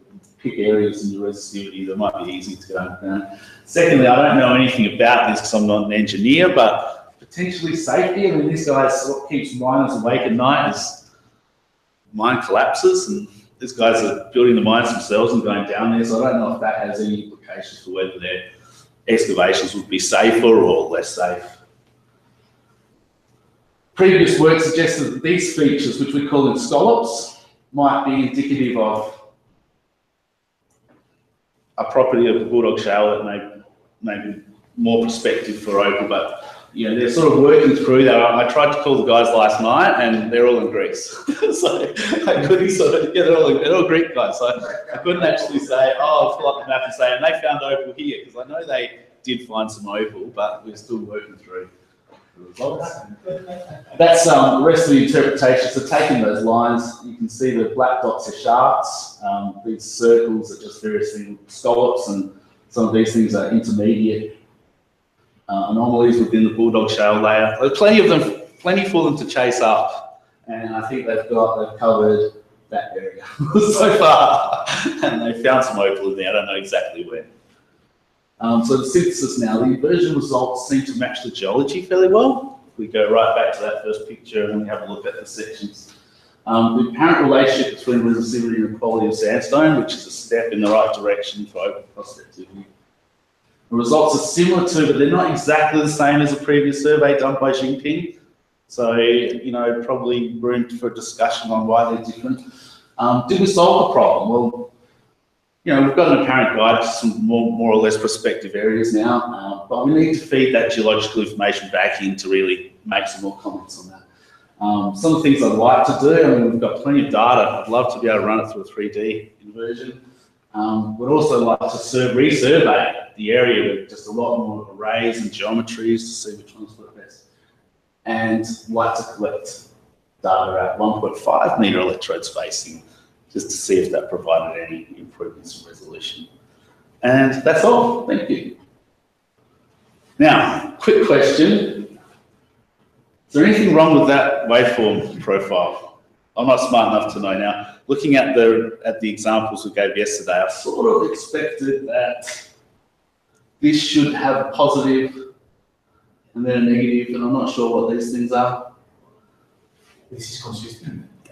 Well, this processing happens to this before it goes into the inversion. So I'm not sure if Jinping does some other processing. Just off the top of people's heads, would they have looked at that? Would they say, oh, there's clearly something wrong with that? Would they look at that thing? Oh, that's all right. What's your input current look like on that? I was looking for that, and I think you get that. You actually get a feedback of that while you're doing the survey. You get the right looking waveform while you're doing the survey on the screen, but couldn't sort of find a lot of information in the output files as to you know, what the initial current was, what the initial primary voltage was. It looks like your current must be kind of positive, starting at about numbers 8 or something in there, right? And then it's going up, and you're just sampling really coarsely. Is that what's happening? It's possible. What we've got here is these are all the 64 electrodes. So basically what it does is it puts the current in at those points there and just measures the potential. I'm guessing we've got a reference electrode, and I'm guessing it measures the potential between each electrode and that reference for every point at the same time, stacks it. So That's not a time series. No, that's a waveform. That's just a single snap in time. Each one of those points is an electrode. So it's just putting a constant current. Yeah, it's DC. Yeah, DC. Yeah. So, I mean, I was expecting to see a positive spike and a negative spike. I'm not sure what these things are. I don't know if that's suggesting that it's dipole. Most probably the one that the biggest one are the A and D, the currents. Well, no, the current is where the gaps are. But those current things have moved along the survey, have they? It's just progressed. No, what he does, he records the potential on every single electrode. So he puts the DC current in through A and B, which are the gaps, and then just records the potential at every other electrode. But that's positive and that's negative. Yeah. So that's what you get in positive. So it looks fine? Yeah. Cool. Okay, I'm finished. I mean, if you go to the app and you do the, put an A and a B electrode into a half space, you'll get up something. It's kind of Yeah, I mean, certainly, if you look at Sun that, reversal though. On Pardon his me? side is weird. the, The sun reversal on his is a bit odd. you know, the picture looks more or less like the interpretation. So I'm Like, reasonably I don't know why it comfortable goes that we're getting some sort of reasonable information out. I'm sure there's a lot of work to do. In terms of IP, as it doesn't record over time series, can't really, well, he does come up with a VP on VS somehow, but I'm not sure how. Where is he measuring the voltage to? Yeah. That's what I'm assuming he's got a reference, because we put in a grounded electrode somewhere else, and I'm just assuming, I have to ask him that. Yeah, he's measuring everything back to that reference from each electrode. We can work there. We've got tons of data if anyone wants to play with some data in weird format. Okay, thank you guys. Okay.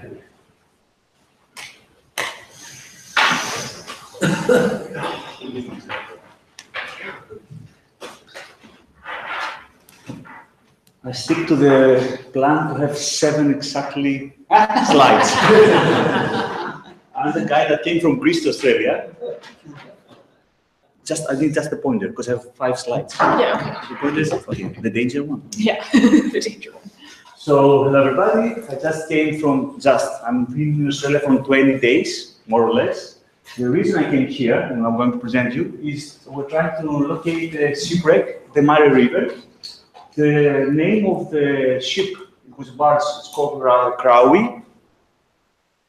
And I am more to DC resistivity, ERT guy, as one mentioned. So I know the less thing about EM.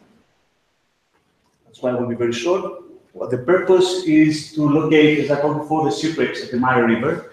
There are more than 77, more than 80, let's say, shipwrecks in the Mare River, but it's very difficult to see them because it's black water. I'm not going to dive, likely, but the one that will, they say that they cannot see their hand, I mean, at that distance. So it's a twofold project. One, to find as many shipwrecks as possible.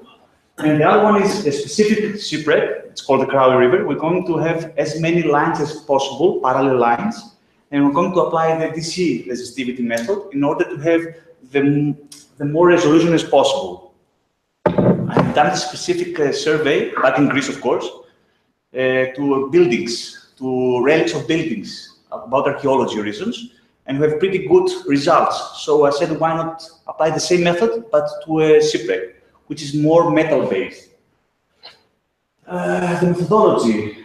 Till yesterday, I was willing to apply DC resistivity. From yesterday to now, I want to think about EM. So I'm going to ask questions, and you will have the answers. I was planning to do it in 2 ways, dynamic and fixed. Dynamic, I mean I'm just going to pull towed cable on the either floating or close to the sea bottom. And the other one will be submerged. It will be, sorry, the fixed one. It will be either in a fixed position on the top of the seawater, and the other one will be the same cable on the sea bottom. Here's the location. We are here. Here's the Morgan City. Exactly at the turn of the river is the Crowley, one of many shipwrecks. There's been already some, luckily, they've done some methods there. I'm talking about the site scan sonar. This is the ship. I cannot recall what season this method was, because it depends on not only the water, but also the season, which part of the ship is protruding from the bottom. It's been also used the multi-beam, which is much nicer image to see. So I already know the exact position of the specific ship, so I'm going to the safe side. We're going to apply also GPR and MAG, but not EM, unless you can give me some good advices. And most probably might know about the technique. We're going to have the equipment, we're going to tow the cable, there are the sensors, we're about to use the ZZ resistivity instrument, first time. I don't know, we'll see. Here are the measurements. We're going to apply not only dipole-dipole, but many arrays. And we're trying to simulate the best arrays possible when it has to do with marine environment. This is the 2D. We're going to have many 2D lines in order to have the 3D results. Either floating, so have the many parallel lines with cable one at a time in order to have the 3D results, or submerged, again the same, but of course we will not be able to keep the cable on the bottom of the river because there are many obstacles.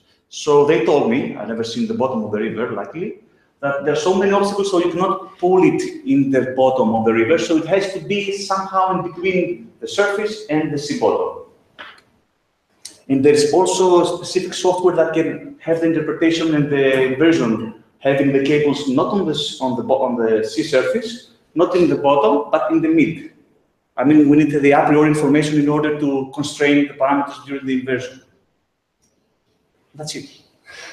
So that's the final slide. My question, your question. Yeah. There is bathymetric information from the Murray River. Yes. So if you obtain that, you would be able to figure out how you could submerge. We need this information, and we will acquire it, because we need also for the inversion, we need not only the depth, the exact depth of each probe location, but we also need the resistivity value of the river in order to apply this also as a constraint parameter for the inversion. We've done it already. It's extremely useful to know those two parameters, the water column depth and the resistivity value, because we've done it both ways without knowing and knowing this, and we have extremely good comparison between them. But it's kind of tricky to know if you use an erroneous value to the resistivity, you might have extremely different results. So you must be exactly sure that you're using the right parameters. So if you don't have questions, I have many. The conductivity you just measure as well, no? The water conductivity you can just measure. Yeah, yes, handheld, just an instrument. Is that going to change all the time? Because the water's moving and the salinity of the river is variable. But we're going, we're not expecting many variations, but we're going to finish in 10 days. The whole, so it won't drastically not change. Of course, this is an extremely good parameter that you should consider, because we've done some measurements back in Greece, of course. During a 3 months period, the temperature was completely different from the first time till the last time. And although we had to combine all those same data in one 3D model, we had some problems with that. So it should be a constant value, the temperature, for instance, in order to have the proper value of the resistivity. Yeah. What sort of boat will you tow? You're not going to canoe or anything like that. This is a problem. I mean, the thing is that in the floating method, we need to be enough away from the closest probe, just not to interfere the metal parts of the boat. So a hovercraft is my intention to force them to buy in order for me to do the project and then leave. So when we done it in Greece, we took a bucket, a plastic bucket, and there was one, it's called the machine, I was the machine, I was just pulling it. There are no metal parts on me, of course, not even on the bucket. Of course, there was the equipment itself that we had to tow throughout the measurements, but we made sure to be as far enough from the closest electrode for not to have these interferences. So it's try and error, let's say. But if, as you know, the ZZ resistivity has 3 meters apart, the sensors, we're going to make it shorter, even ½ meter. So manually, we're going to tie them closer together. Yeah. So if it's ½ meter, 2-3 meters away, it's a nice distance not to have this problem. Are you going up and down the river or across it perpendicularly? The ship is oriented parallel to the shore. So for the first type of measurements, we'll try to find the shipwrecks in general as one target. So we're going to go parallel for the whole shipwrecks. But for the specific, the Crowley shipwreck, we're going to go perpendicular and parallel. So we're going to have the 3D lines as many possible to this direction and to the other direction. That's the goal. We'll see how things will go. Did you say your... Mike Hatch? Sorry? Have you talked to Mike Hatch? I've got his name, but no, I didn't know. He did surveys. The first year was on a houseboat. The second time was in a dinghy. So you might have a floating. Of course, of course. I have his name, so I will contact him. We also need, we're going to rent a houseboat, just to stay there, wake up in the morning, press the button, go back, and we'll see how it goes. He liked the first year. And then we went back up to the dinghy. Okay, we'll see. We're happy till now. There's no crocodiles in the room. I'm not going to dive, so I don't care. I'm just going to press the button. How deep is the water? I know it's very close to the shore. It's 2-3 meters, 4 meters maximum. That's what they told me. I've never been yet. I will in a few days, but it's no more than 5 meters. Because there's a problem if you're using the floating method and you are above 5 meters, there's not enough energy to go inside and have reliable measurements. So we need to be as less as possible.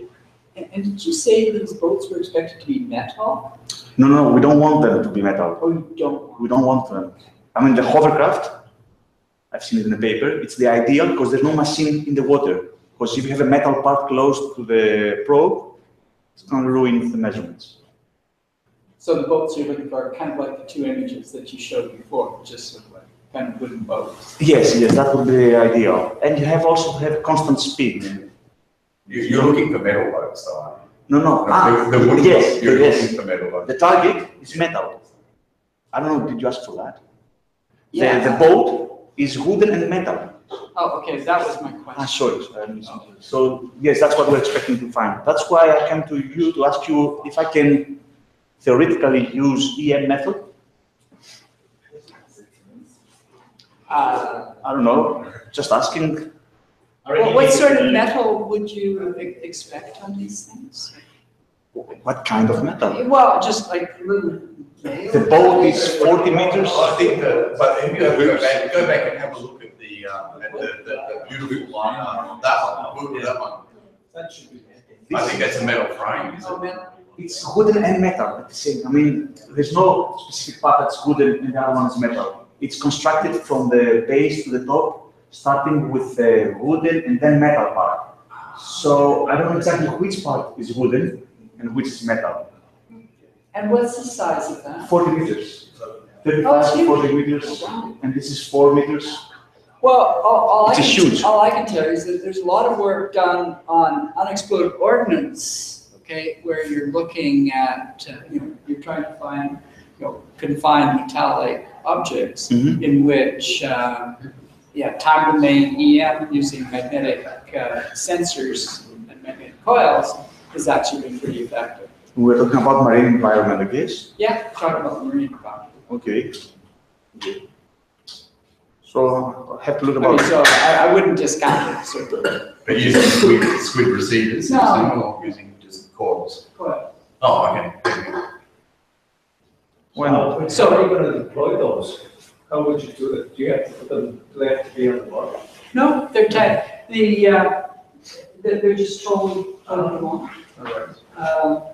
So some of the work that's been done by the German group and by a company called Black Tusk, they were, where is it, Port Elizabeth or something like that? They're trying to dredge out, they basically, there is a channel in, boats have been going into shore, but now they have bigger boats that go under, so they've got to make sure the channel's big enough, but after the both First World War and the Second World War, there's tons of bombs that are on board. And so they're going over and they are in real time having an array of transmitters and receivers that are just sort of moving along. They're taking collecting the data and interpreting it in real time to decide if there's something there. If there is, right after them is coming a boat that basically blows everything away, and then something else that, actually the first one is more like, it's more like a vacuum cleaner, I guess. It's just sort of sucking stuff up, and then after that comes the guy with the crane, and they pull this thing up, and if it is live images, all of that you see. But that's a real-time continuous operation, and the transmitters and receivers are just magnetic sensors. If this is 40 meters, and if there's a significant amount of metal in there, you could well see something. Okay, but another thing that should be submerged. Yeah, it could. Yeah. Or if it's outside, I'm talking about the cost of the equipment and stuff like that. I don't know. You said 5 meters. Yes. Can it be from It's pretty deep. outside of the water? Because I think it's less expensive to have something that's. Right. Well, I guess one would have to model Any volunteers? I just one idea. Make sure you get all the sensors to be flash rose boxes that you can take away. Okay. They burn themselves out sometimes. Okay. The reason I had to do my survey of 2 trips because both of them failed me. There's just some electronic components inside that get over charged or over. Oops. So this is your target because you know it's there. Yeah. The intention is then to apply the method somewhere else where of course you don't know where they are. Yes, we have some indications where most of them are. There's one other very close to that one, in less than 50 meters. That you don't know exactly. It have an estimation somewhere there. So I will go on both this one. Okay, I locate it. I go later away from it. I found something metallic. Is that the place? Yes. Okay, we found again. That's the one part of the project. The other one is just, we know exactly, let's nail it down. Let's find as much resolution as possible to see if we can have the construction of it, because this is ideal. Yeah. You're going to find a lot of cars, I think. Lots of the boats? Well, that's good. Clean up the river. Why not?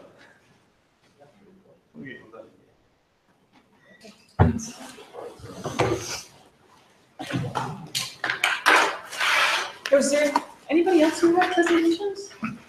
That was it?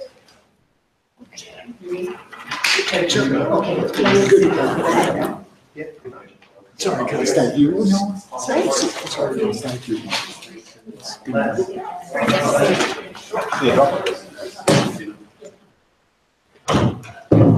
I might need to write my name next Oh, yeah, sure, that would be great. Oh, okay. Well, great. If you just write.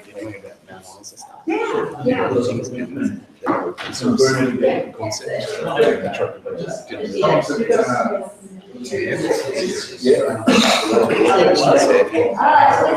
Aaron's working on the code. Investigation started. One that's really interesting is doing the training. So that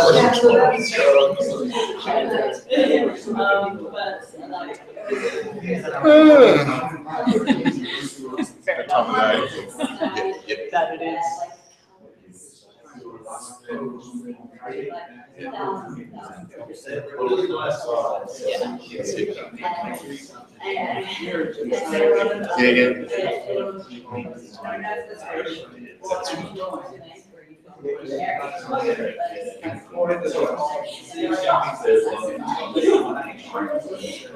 So what I would like to show everybody, and we can keep this fairly brief, I know it's the end of day 2, we're getting close to ceiling, is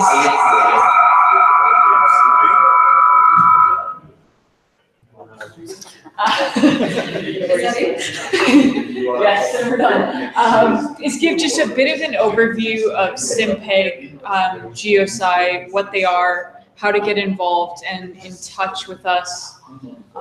Because if you do have projects or things like that where you would like to use GeoSci or SimPeg as an avenue to get your work out, I would be very happy to chat with you and try and make that happen. And so GeoSci and SimPeg are sort of like two distinct things. So SimPeg is really the open source software that our group has been working on. There's now several universities or several students from universities, mostly in Canada and the US, who have been involved. So mainly UBC, there's some linkages with Calgary and with Colorado School of Mines with SimPeg.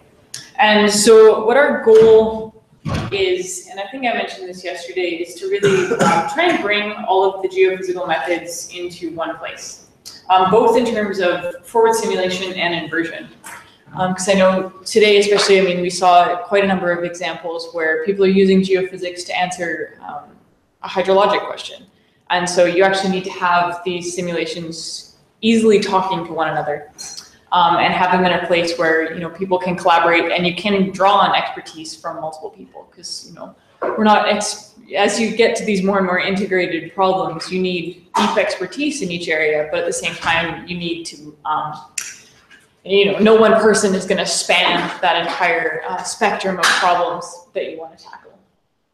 And so SimPeg is trying to be a place to have that happen, is where we can have people jumping in who have expertise in specific areas like potential fields or in regularization or in solving large scale problems, and have a space for them to work and contribute and have that feed into something larger than anything that they could do on their own. And so this is the website for SimPeg. So there's a few resources you can find here. So the site is just simpeg.xyz. And if you went to the site where we started yesterday, GeoSci, spell that right, GeoSci.xyz, you can access it here. So there's multiple ways to get to it. On both of these sites, there's ways to contact, and this is just an email bucket that goes to myself or one of the other developers. So you'll get a response back from there. So there's a couple things I'd like to show you with the site, and feel free to bring up questions or specific applications that you're interested in, and we can sort of take a path down that way. So where you might want to start is actually looking at the documentation. And so this is what we have for the SimPeg documentation. So there's a few resources here for getting started, and then if you want to actually set up as a developer, so if you want to go in and really tinker with the code, those are the instructions you want to follow. There's also a Google forum, so that's this link here. You're welcome to sign up for that. That is a great place to ask questions, and like if you're starting with a brand new problem and you're like, I have no idea how to do this, your example sort of explains a couple things, but I want to apply a different regularization or something like that. That's a great place to get in touch. So in terms of getting up and running, the examples is a good place to go. So these are a collection of scripts that just run forward simulations or inversions. And so one of the ones that we talked about the other day was vtem. And so here we actually have an example where you can go in and download the data and run a stitched 1D inversion. So there's something like that. Can you guys read that? Is that okay? Yeah. So there's a whole bunch of other examples. As I said, we're trying to bring all of the geophysical methods. So EM is one part of that. It's a very big part of the package at this point. A lot of the structure has been motivated by EM. But we also have potential fields. So there's gravity and magnetics. There's fluid flow. So there's Beto stone flow right now. And that's an area where we'd be happy to be in touch and collaborate further. The strategy we're adopting for development and like what we want to go after first is really flexibility and going and being able to have your research question and then rapidly prototype it and sketch something out. And so, for example, one of the things that has been important for Dom Fournier's work, and so he's a PhD student at UBC, is working with different norms. And so there's a few examples. Let's see. So this is just a simple linear inversion, but he's been working with, looking at compact norms and things like that in the regularization. And so what I think is really exciting about this example is, he started with thinking about this in terms of magnetics, but now that it's plugged into the larger framework, you can actually use any of the compact norm work in any of the inversions that we have plugged in.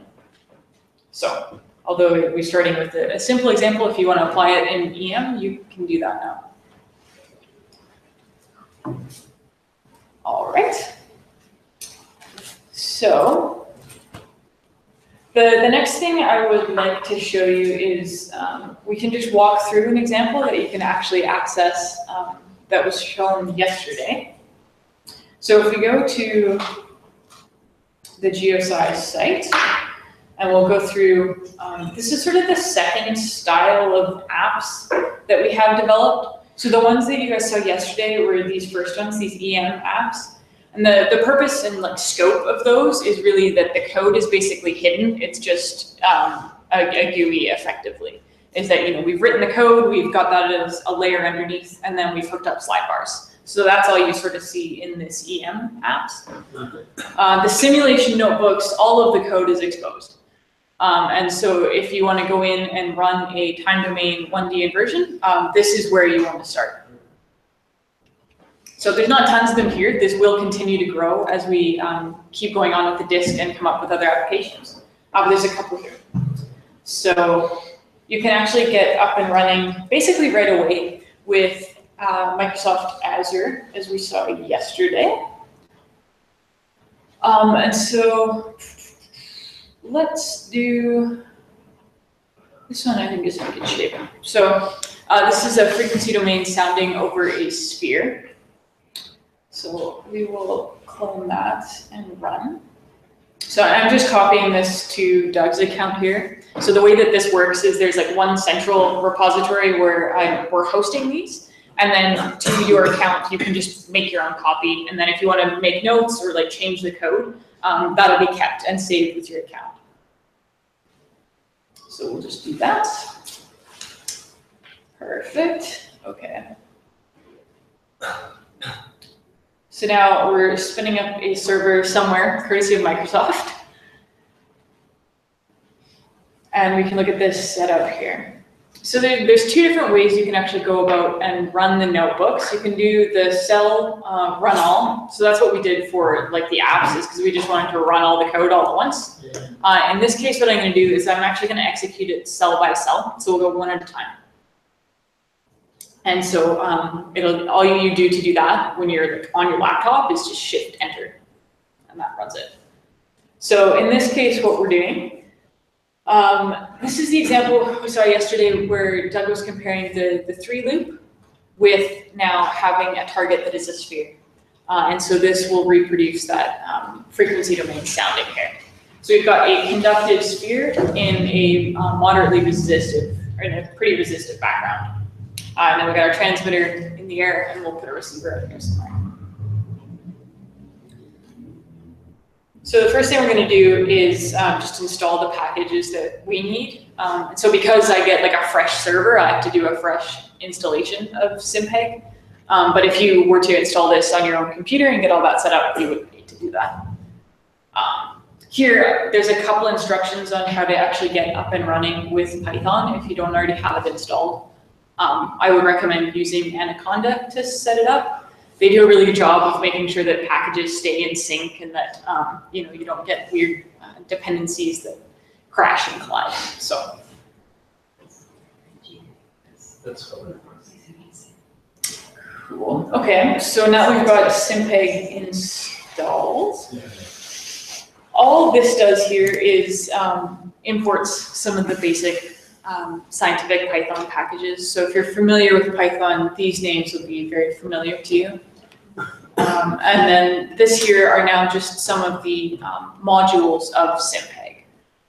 And so within Simpeg, I'm just going to show you here, pull up the sketch of like what Simpeg the way it's structured and the way we sort of define the framework.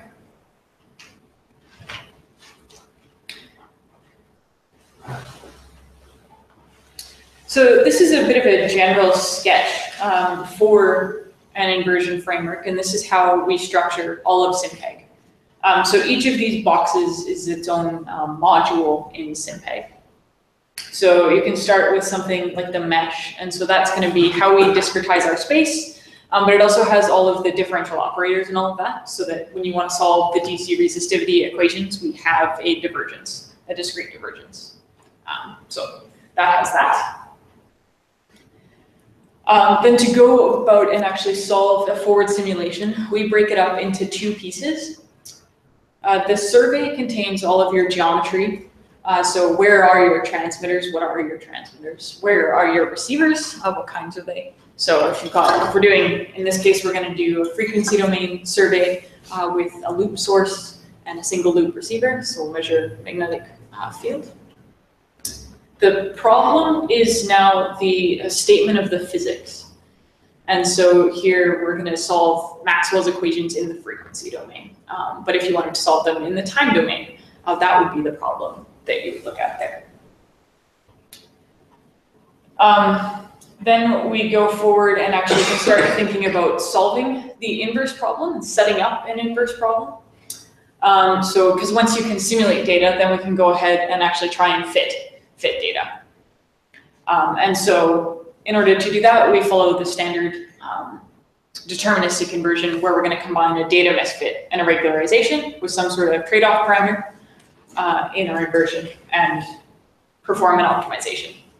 So if you would like to see an example of a SimPeg inversion, I can show you one after this example. And so here, when I was just going through and doing those imports, you can see here I was bringing in the mesh, for example, and bringing in the frequency domain code. All right. So now that we have packages, we can go in and actually set up a model. So all I'm going to do here is just define some parameters that we use throughout. So the half-space conductivity, the conductivity of the sphere and the air, and then we'll define the positions as well. And then we'll play the same game with some survey parameters. It's just define these as variables so that we can use them throughout. So we'll stick our transmitter 20 meters above the surface and have the receiver 8 meters offset from it. And then we'll do 25 frequencies over 3 decades. And then here, this is just now giving us the XYZ location of our source. And then here, this is the XYZ location of our receiver. Cool. Okay, so then one of the things we want to do in setting up a mesh and defining our forward simulation is actually figure out, what should our cell sizes be. So here, to figure that out, we just look at what is the minimum skin depth in the sphere, because that's the most conductive thing in our domain. And then what is the maximum skin depth in the background. So that'll define how far out we need to pad, because we need to get beyond that, because we'll impose boundary conditions that assume that the fields have decayed. So for this example, because it is actually cylindrically symmetric, we have a sphere and then we've got a target, our transmitter right above it. We can use a cylindrical mesh by removing one dimension. It's much faster to simulate. So that's what I do here is we define our cell sizes. So if we looked above, our skin depth in the sphere was 5 meters. And so here in the X, we'll use 2 meters, and in the Z, we'll use 1. So we'll refine it quite a bit within the target. We'll make sure that we have sort of our core region extending just below the depth of the sphere and out past its radius. And then define some padding. So we've got a number of padding cells, and then how quickly we want those to expand. So here we just set that up. Okay, and then what I want to show you here is because the mesh, so the mesh is actually an object. And so what that means is that it actually, once you created it, it has some properties and it has some methods. So it's got features, and then it also has things that you can do with it. So for example, we can ask, what are all of the face areas in our domain. What's the dimension? Then there's also things that are like the operators. So we have an edge curl, a face divergence. And then there's also things like number of cells or number of edges. So when you want to get a handle on, you know, how big is my problem? Can I solve this on my little laptop? These are handy things to look at. So, and by the way, what I did to get this, this drop-down menu, so this is a feature of Jupyter, is if you just do .tab, it lists all of the properties and methods on that object. Okay, so now we've set up the mesh, but you want to actually look at it and we can make sure that we are going far enough. So here, I just printed out some information. So we've got the minimum, or the maximum skin depth in the background is 1.5 times 10 to the 4. Are we past that? And you can see that we are. And because this is cylindrical, this axis here is an axis of symmetry. So we just rotate that mesh around, and that gives us now a field in 3D.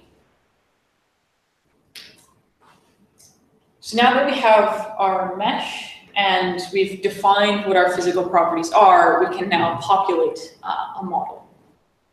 And so here all we do is start by saying, okay, let's just make it the conductivity of the air everywhere. So we've got, it's the length of the number of cells. And then here, whatever is below the surface, so we're just going to define 0 as our surface. We'll call that the conductivity of the half space. And then we find the sphere and put the sphere on there. And then we want to actually go ahead and plot that and make sure we can do a quick sanity check and see that that makes sense. Please do stop me or wave or something if I'm going too quick. So we've got now a model that's on the mesh, and so we can go ahead and start to actually think about simulating some physics on it.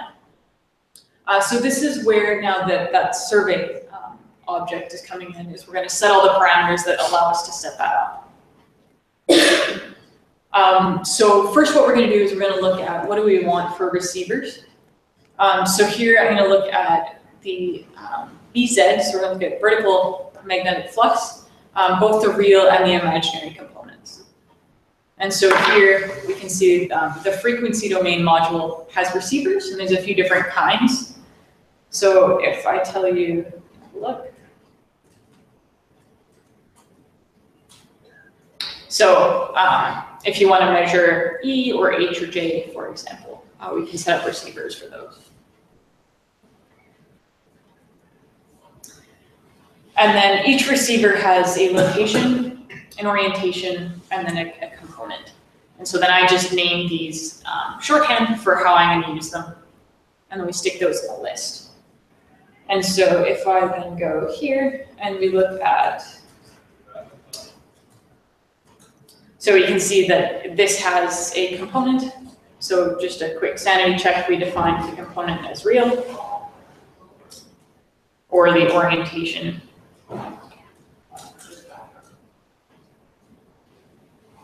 Oh, that's silly. Or it has a location.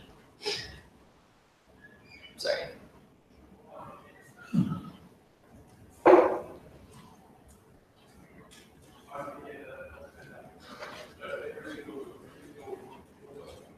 So we can see where our receiver is. Okay, so we've got some receivers. We know where we're going to sample, but now we actually need to set up a source. And so generally, we create a source list because often you want to be doing more than one source. And so here we also have the frequency domain module has a few different sources plugged in.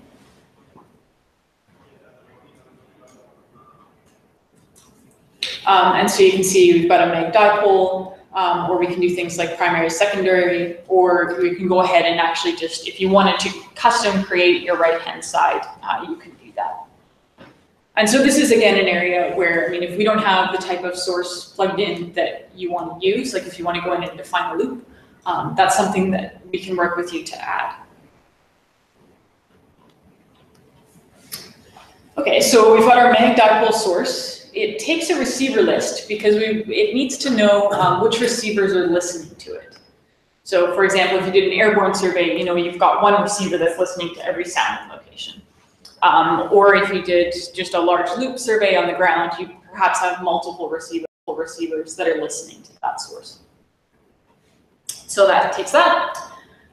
Each source has its own frequency. So in this case, I'm creating a list where every single source has only just one frequency. It has a location and it has an orientation. And so if I go ahead and print some of the things about the source list, we've got 25 sources, which is the same as the number of frequencies. And then each source has 2 receivers that are listening to it.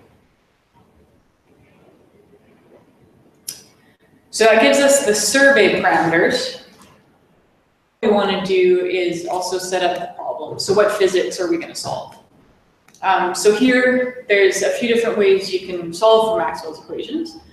We always think about solving the second order system in SimPeg. There's a lot more details on this in the EM paper that we wrote recently. And I'm happy to share that with you if you can't find it. So when you set up a problem, it takes a mesh. And so that's because the mesh knows how to create all the differential operators. So here I need the edge curl operator to solve Maxwell's equations. And so by giving the problem the mesh, it then knows how to create the edge curl.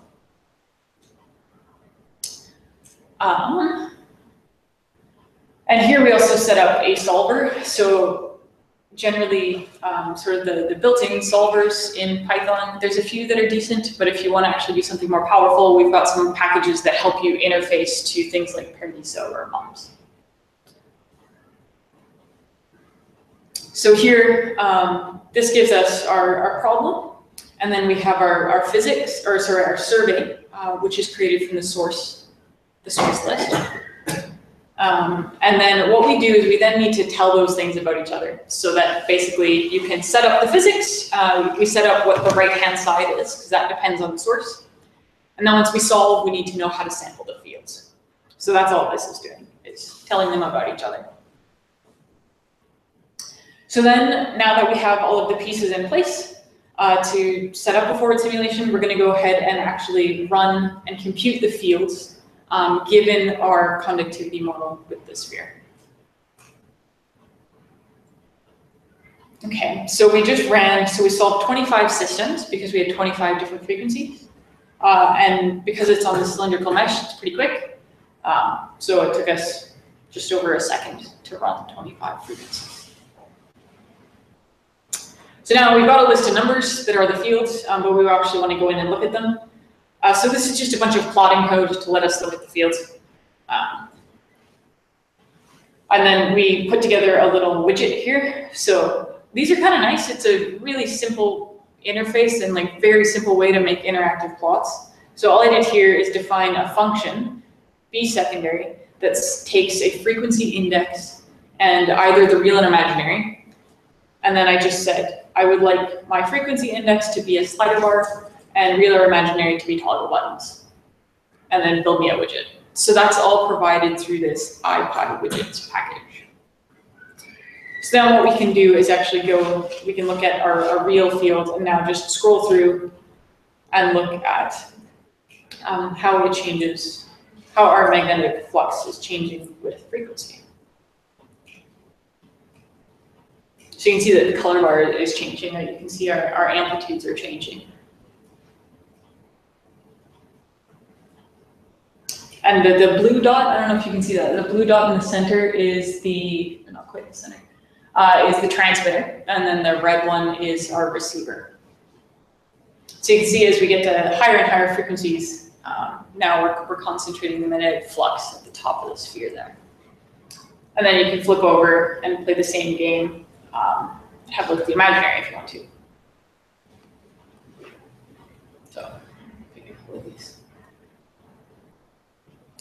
So that solved for the fields everywhere in the domain, which is sometimes quite useful to look at. And that's how quite a number of the images that were shown in the presentation yesterday were generated, is looking at your entire domain.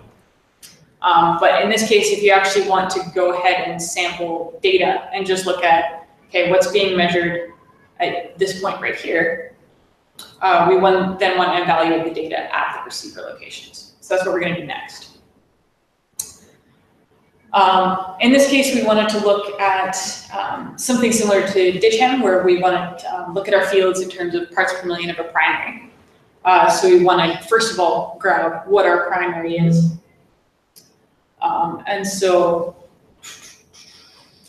all we did there is basically ask for what is the magnetic field in a whole space that is free space. So that's all that's doing. This is the more important line and the one to pay attention to, is that here now, when we ask for deep red from our survey, what that does is says, okay, where are you receivers located? Where are the receivers located? And it's going to then give us a vector of numbers, real and imaginary, that are those data. And so here, all we're doing is reshaping those, so we grab the real part and then the imaginary part. And then we can go ahead and plot that up and see the response curves that are quite similar to what we were looking at yesterday. So that was a very quick run through. But do you guys have questions or things that you'd like to dive into a little further? Or is that's saturation point for the day?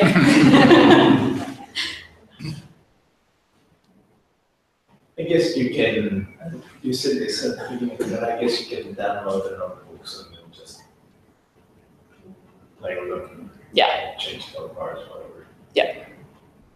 Yeah, so I'll show you just like quickly what notebooks we have in here, and I'll, yeah. So there's this one, which is the frequency domain over here, and then if you want to have a look at an inversion, there's this guy here where we actually do just a 1D time domain inversion. This one we wrote briefly. We didn't do the log-Magdalena case history yesterday. So in that one, they did sort of, there were multiple stages of EM surveys over this deposit, and one of them was a mesilla mass. And so this is just a very simple example based on that to show you how you might set that up. And then these MT tutorials, this was a leading edge tutorial that we published recently. And so this is a set of notebooks that shows you how to set that up and then explores a few different inversion parameters, like what happens you know, if you ask for a really smooth model versus a very small model. So that's in there. So the time domain, the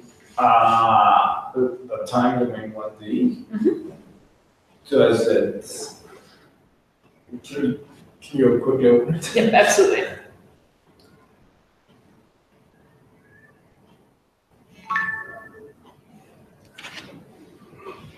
Right. So That's your mesh.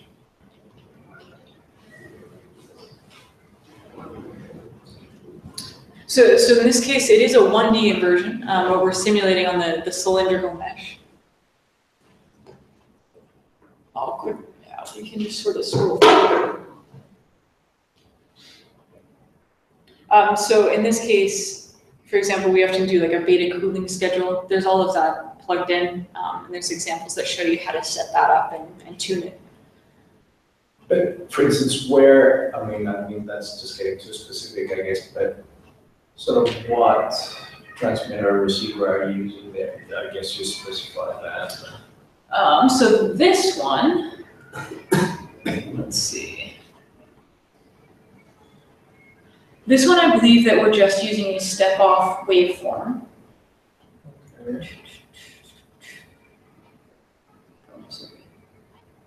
Yeah, and so this was a magnetic dipole source, and we're using a step-off waveform. And we were just looking at magnetic fields.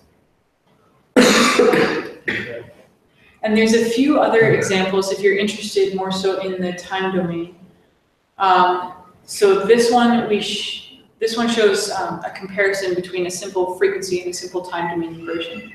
But we did actually do a single sounding of both the frequency and the time domain data at Buchpronom. And so in this case, we did actually put the SkyTem waveform in there. And so there's a few more steps in this that show you how to build something like that up. Okay. Do you, when you do the time domain conversion, do you go to the frequency domain? No, this is actually solving the time stepping problem.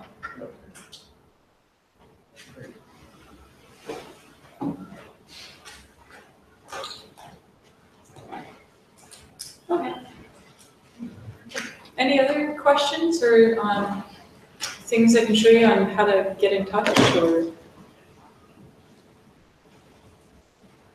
that's enough for a day? Perfect. Well, thanks everyone for your presentations. That was much appreciated and very nice to see what everyone's up to. If you don't mind, I would really appreciate just making sure that your name is either in the file, the file name, or on the first slide, so that we can keep track of who did what. And if you have any concerns about posting them, just send us an email and we can sort that out. But otherwise, it sounded like everybody was willing to have it posted, so that's fantastic.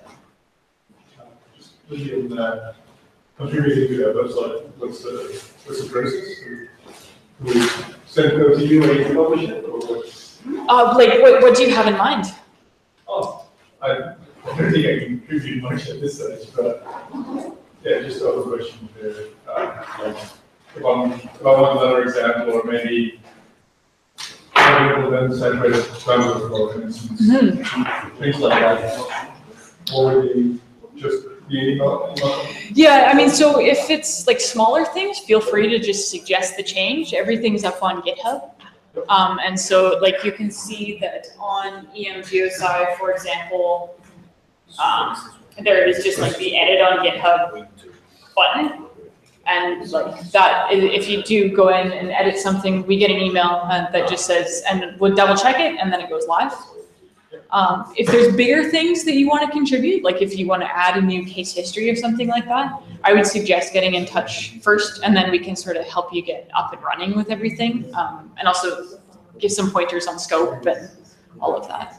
Similar with SIMPEG, if there is, if there's minor things that you come across, feel free to just jump in. But if you do want to sort of add a more specific groundwater application or something like that, getting in touch is a good first step.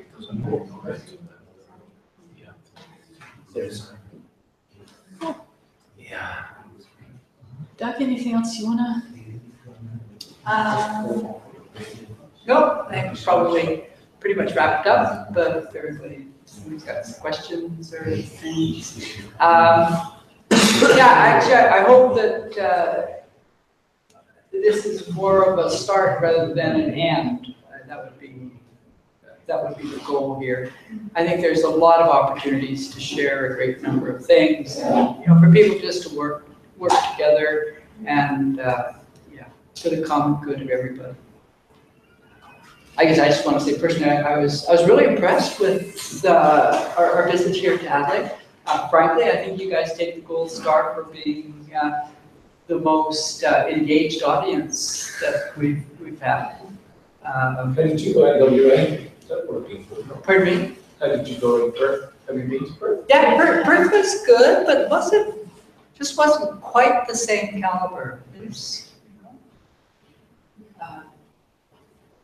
So I think at the discussions and certainly the number of presentations that we had, and, going to go back with an enlightened idea about what is actually going on here. Maybe think about finding boats and cars. Whatever. The cars are really interesting, right? It's kind of a tough problem. We spent some time in southern France, and there, the whole Mediterranean, water is just funneling through this karst cavities, right? And sometimes it's just coming up in great big volumes, enough to start a river, right? and other times it's just wending its way through, and on how that water travels, where it's going, how to detect it. These are actually pretty tough problems. Actually, I forgot, after yesterday's session, and we were talking about, can you find an empty void or a cast or space? I should have pointed out in that slide that I had in my presentation, the shafts are connected by excavations underground. They show as a higher resistive zones near surface, and lower resistive, the opposite, lower resistivity near the surface, and higher resistivity once you get into the Bulldog shaft, same shaft. So it was interesting to have a look at that slide last night. Yeah, so none of these things are a slam dunk, are they? Yeah. So you think, oh yeah, we use EM for finding groundwater. Well, how does it appear, right? Is it water? Is it fresh? Is it saline? Is it the alteration? Is it the clays? You know, what is it that we're really looking for? Every region is different. Okay, you guys have been great. It's nice to have met all of you, and I'm sure our paths will cross again. And yeah, please just come up if you want to edit your slide name or your name in the file. What time do you use?